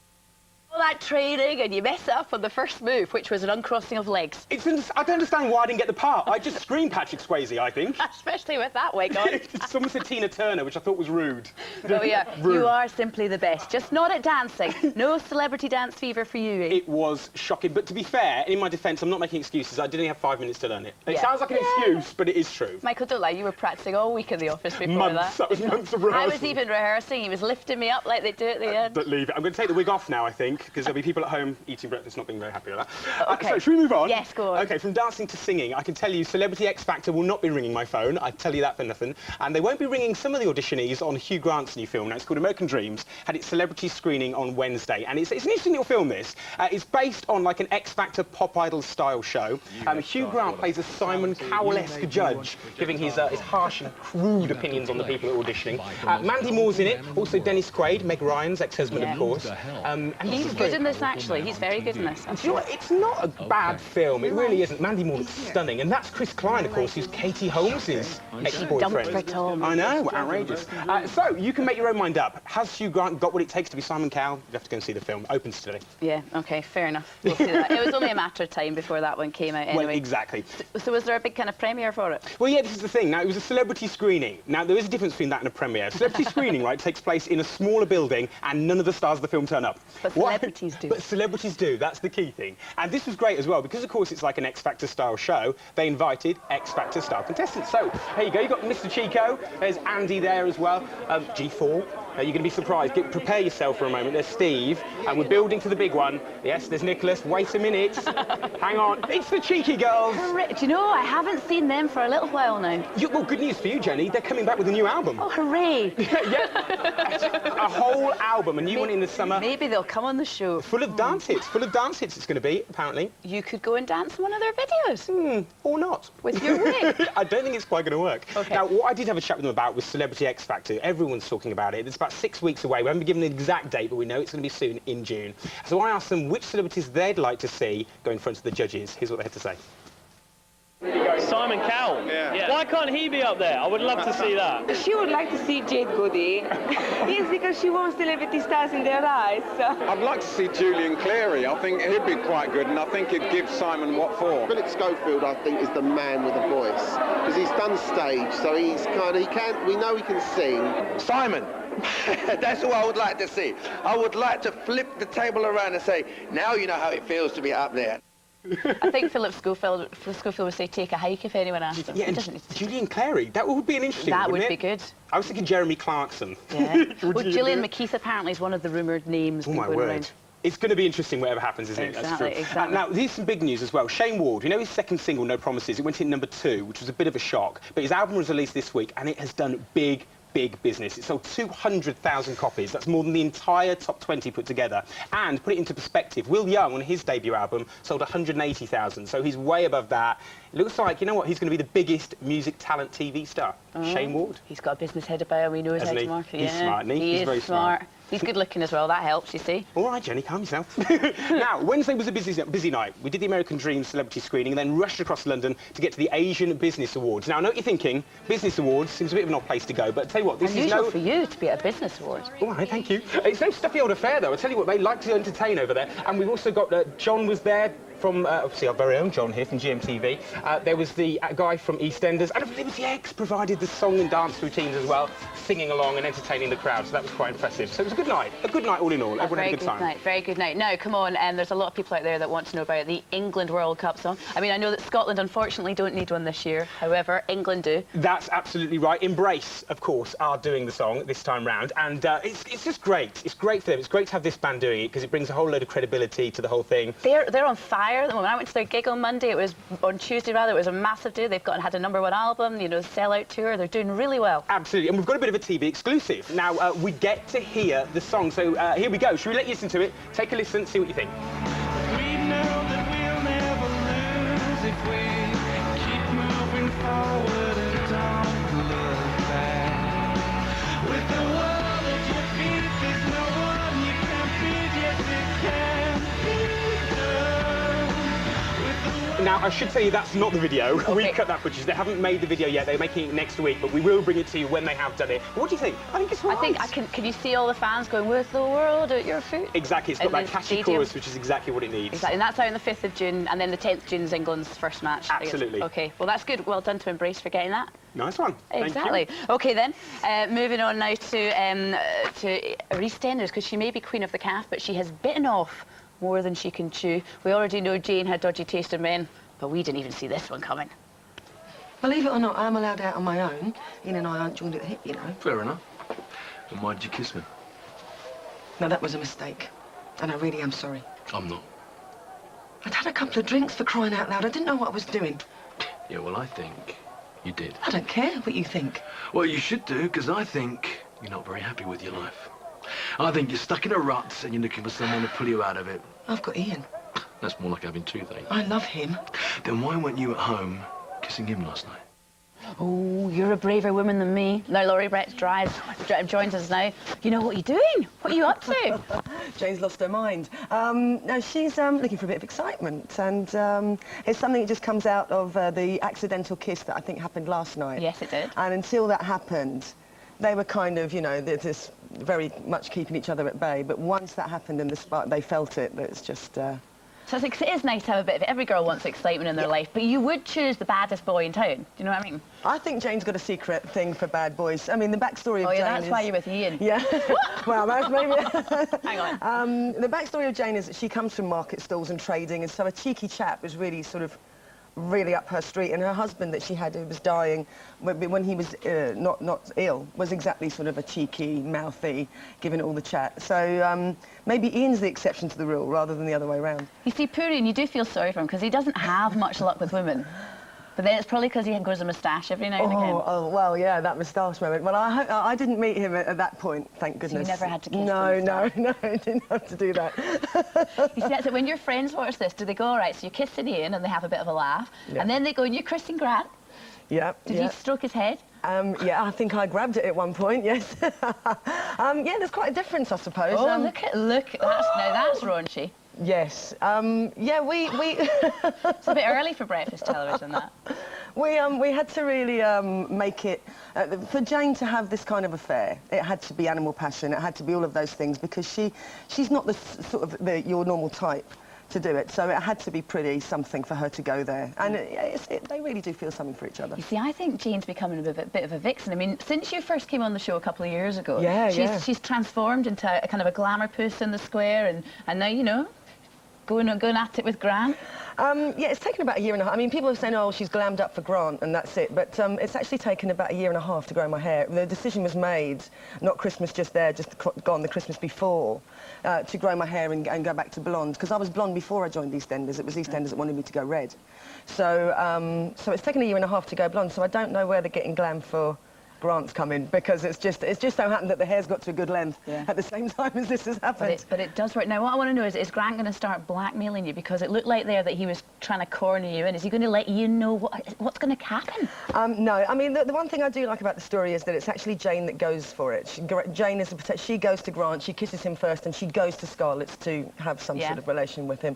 So, no, it's not, he's not going to be blackmailing her. Whether Ian finds out or not, I've no idea, honestly, at the moment, but I suppose it's a nicely planted thing for the future in soap, that's for sure. Exactly. Now, do you know, it's quite funny because you've got this really good kind of EastEnders accent, but in fact you've got a really strong Glasgow accent as I'm well. from Hamilton, aye. just been down the road for where you're from. You see, this is it. When John Barrowman came on the show, he spoke with this American twang, and I picked up on it, and then he broke into Glasgow as well. So is this something you just kind of slip in and out of? Yeah, I mean, I was speaking Scottish for a while now, essentially. Yeah, it's just when I first came to London, drama school, getting the accent right, it took such a long time, and so everybody sort of started to know me as speaking in English, and I thought, they're going to think I'm schizophrenic if I suddenly start speaking in Scottish. So I speak in English when I'm in London, and when I'm in Scotland or speaking to anybody Scottish, I speak in Scottish. It's just... So when you're in your flat with your boyfriend, which language is it? Either or, depends. Yes, okay. Depends what one they fancies that day. Oh, okay, fair enough. Lucky him.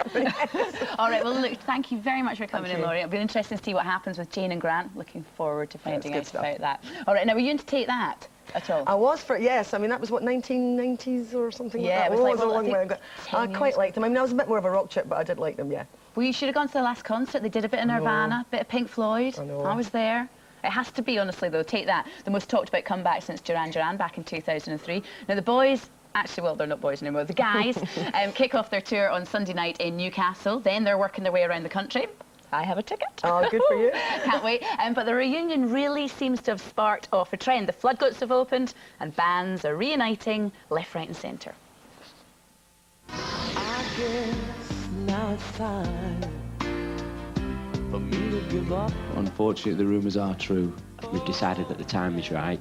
We've done all we can do. Let's take that. Our dream is that after 5 or 10 years, we'll come back and do it all again. Millions of fans mourned when Take That split in February 1996. But what a difference a decade makes, with Robbie counting the millions from his solo career. I'm rich beyond my wildest dreams! Mark, Gary, Howard and Jason have reformed the band, and hopefully this time they'll be back for good. The signs are promising. Their tour sold out in just 30 minutes and might have started a comeback craze. But which are the real reunions and which simply rumours? Never say never ever. Girl group All Saints split 5 years ago, but Mel, Shaz, Nick and Nat are now back in the studio working on a new album. Soap operas, solo careers and reality shows followed the end of Boyzone, but could the Irish lads be about to reform? Well, this boy is certainly keen. I'd love to see another Boyzone tour, and there has been a lot of talk about it since Take That have decided to come back, and their ticket sales have been so successful. To come back and do a tour, we'd have to have the five of us and Louis on board. And that's my opinion, and that's the way I'd like to see it happening, and that's the only way I'd get involved. East 17 won the postcode lottery with a string of hits in the 90s. They haven't played a live gig together for nearly 10 years now, but that's all set to change on the 30th of May at London's Shepherd's Bush Empire, complete with a fully recovered Brian Harvey.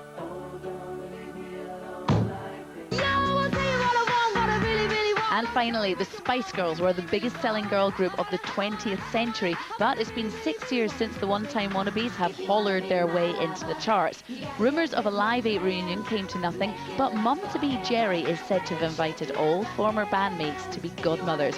So it's a definite maybe, baby. Oh, would you like the Spice Girls to get back together? Oh, well, I think it'd be quite good, yeah. Yeah? OK. All right, look, time for another break now, but still stay tuned, because still to come, Sheffield's sexiest export returns to the small screen in a brand spanking new Sharp. Michael met up with Sean Bean to chat to the movie legend, and talking Hollywood greats, we're heading back over the pond where Carla's got predictions for what we're watching on the big screen. We'll see you after the break.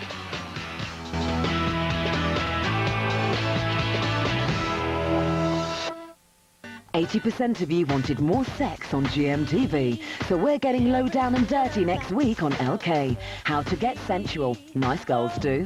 The ultimate sexy underwear, plus a 4-day cellulite busting special. Fashion is all white, and the icing on the cake is Jamie Foxx performing. LK Today next week.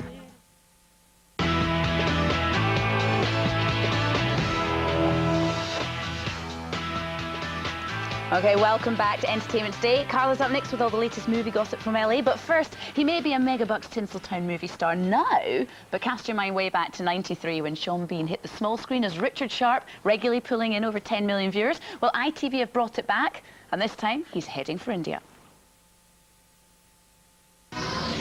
Long before he became a big movie star in films like Lord of the Rings, Flight Plan and Troy, we knew Sean Bean as Captain Richard Sharp. Well, nearly a decade on, and he's back with a special two-parter, Sharp's Challenge. And this time round, he's got to rescue the General's daughter from the Maharaja.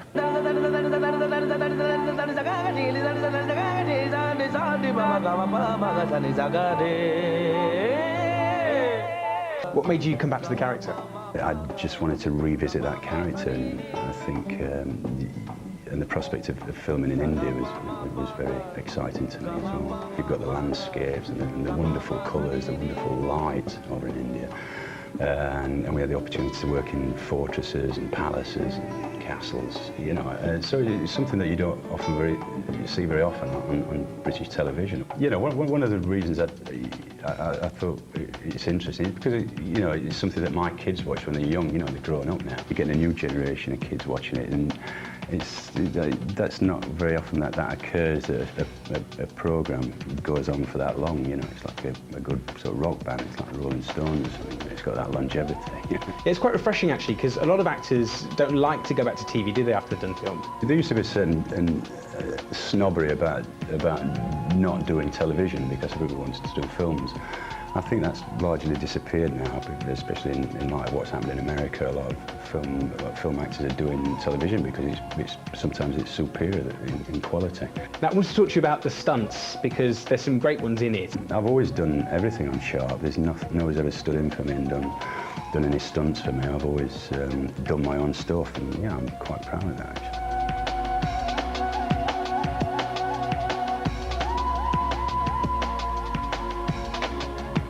A lot of times when people go to India, they get a bit ill, maybe because of the water. Did you ever suffer from a bit of Delhi belly?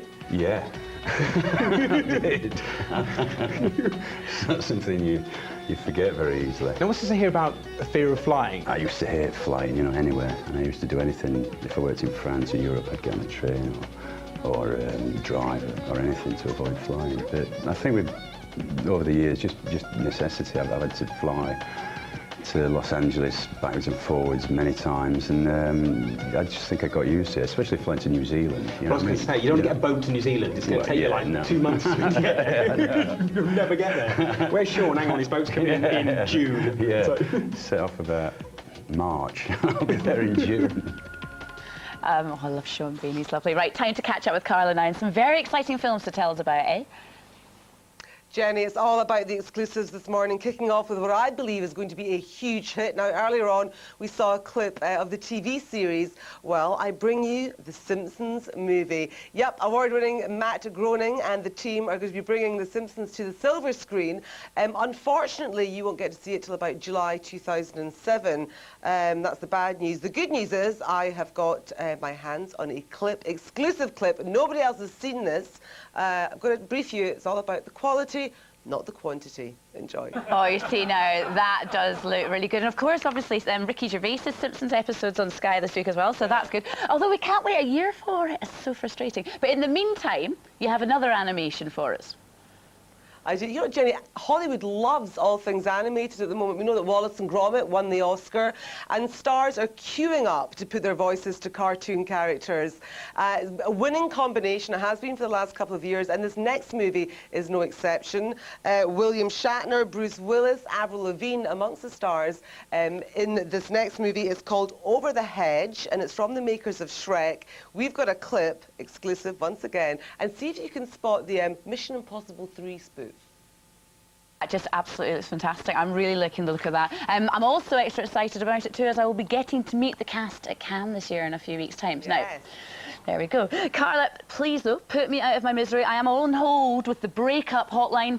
R. McFly quitting music for films. No, don't worry, Jenny. You don't have to take those posters off your wall. They're just dabbling, dipping their toe into a little bit of acting on the side. They're going to be in a new rom-com as themselves. It's called Just My Luck with Lindsay Lohan. Lindsay plays a Manhattan socialite whose luck changes when she's a kiss at a masquerade ball. This is going to be a huge hit over here. People love Lindsay Lohan. Biggest news at the moment is that she's fighting with Kate Beckinsale for the role of Wonder Woman. I wonder who's going to win.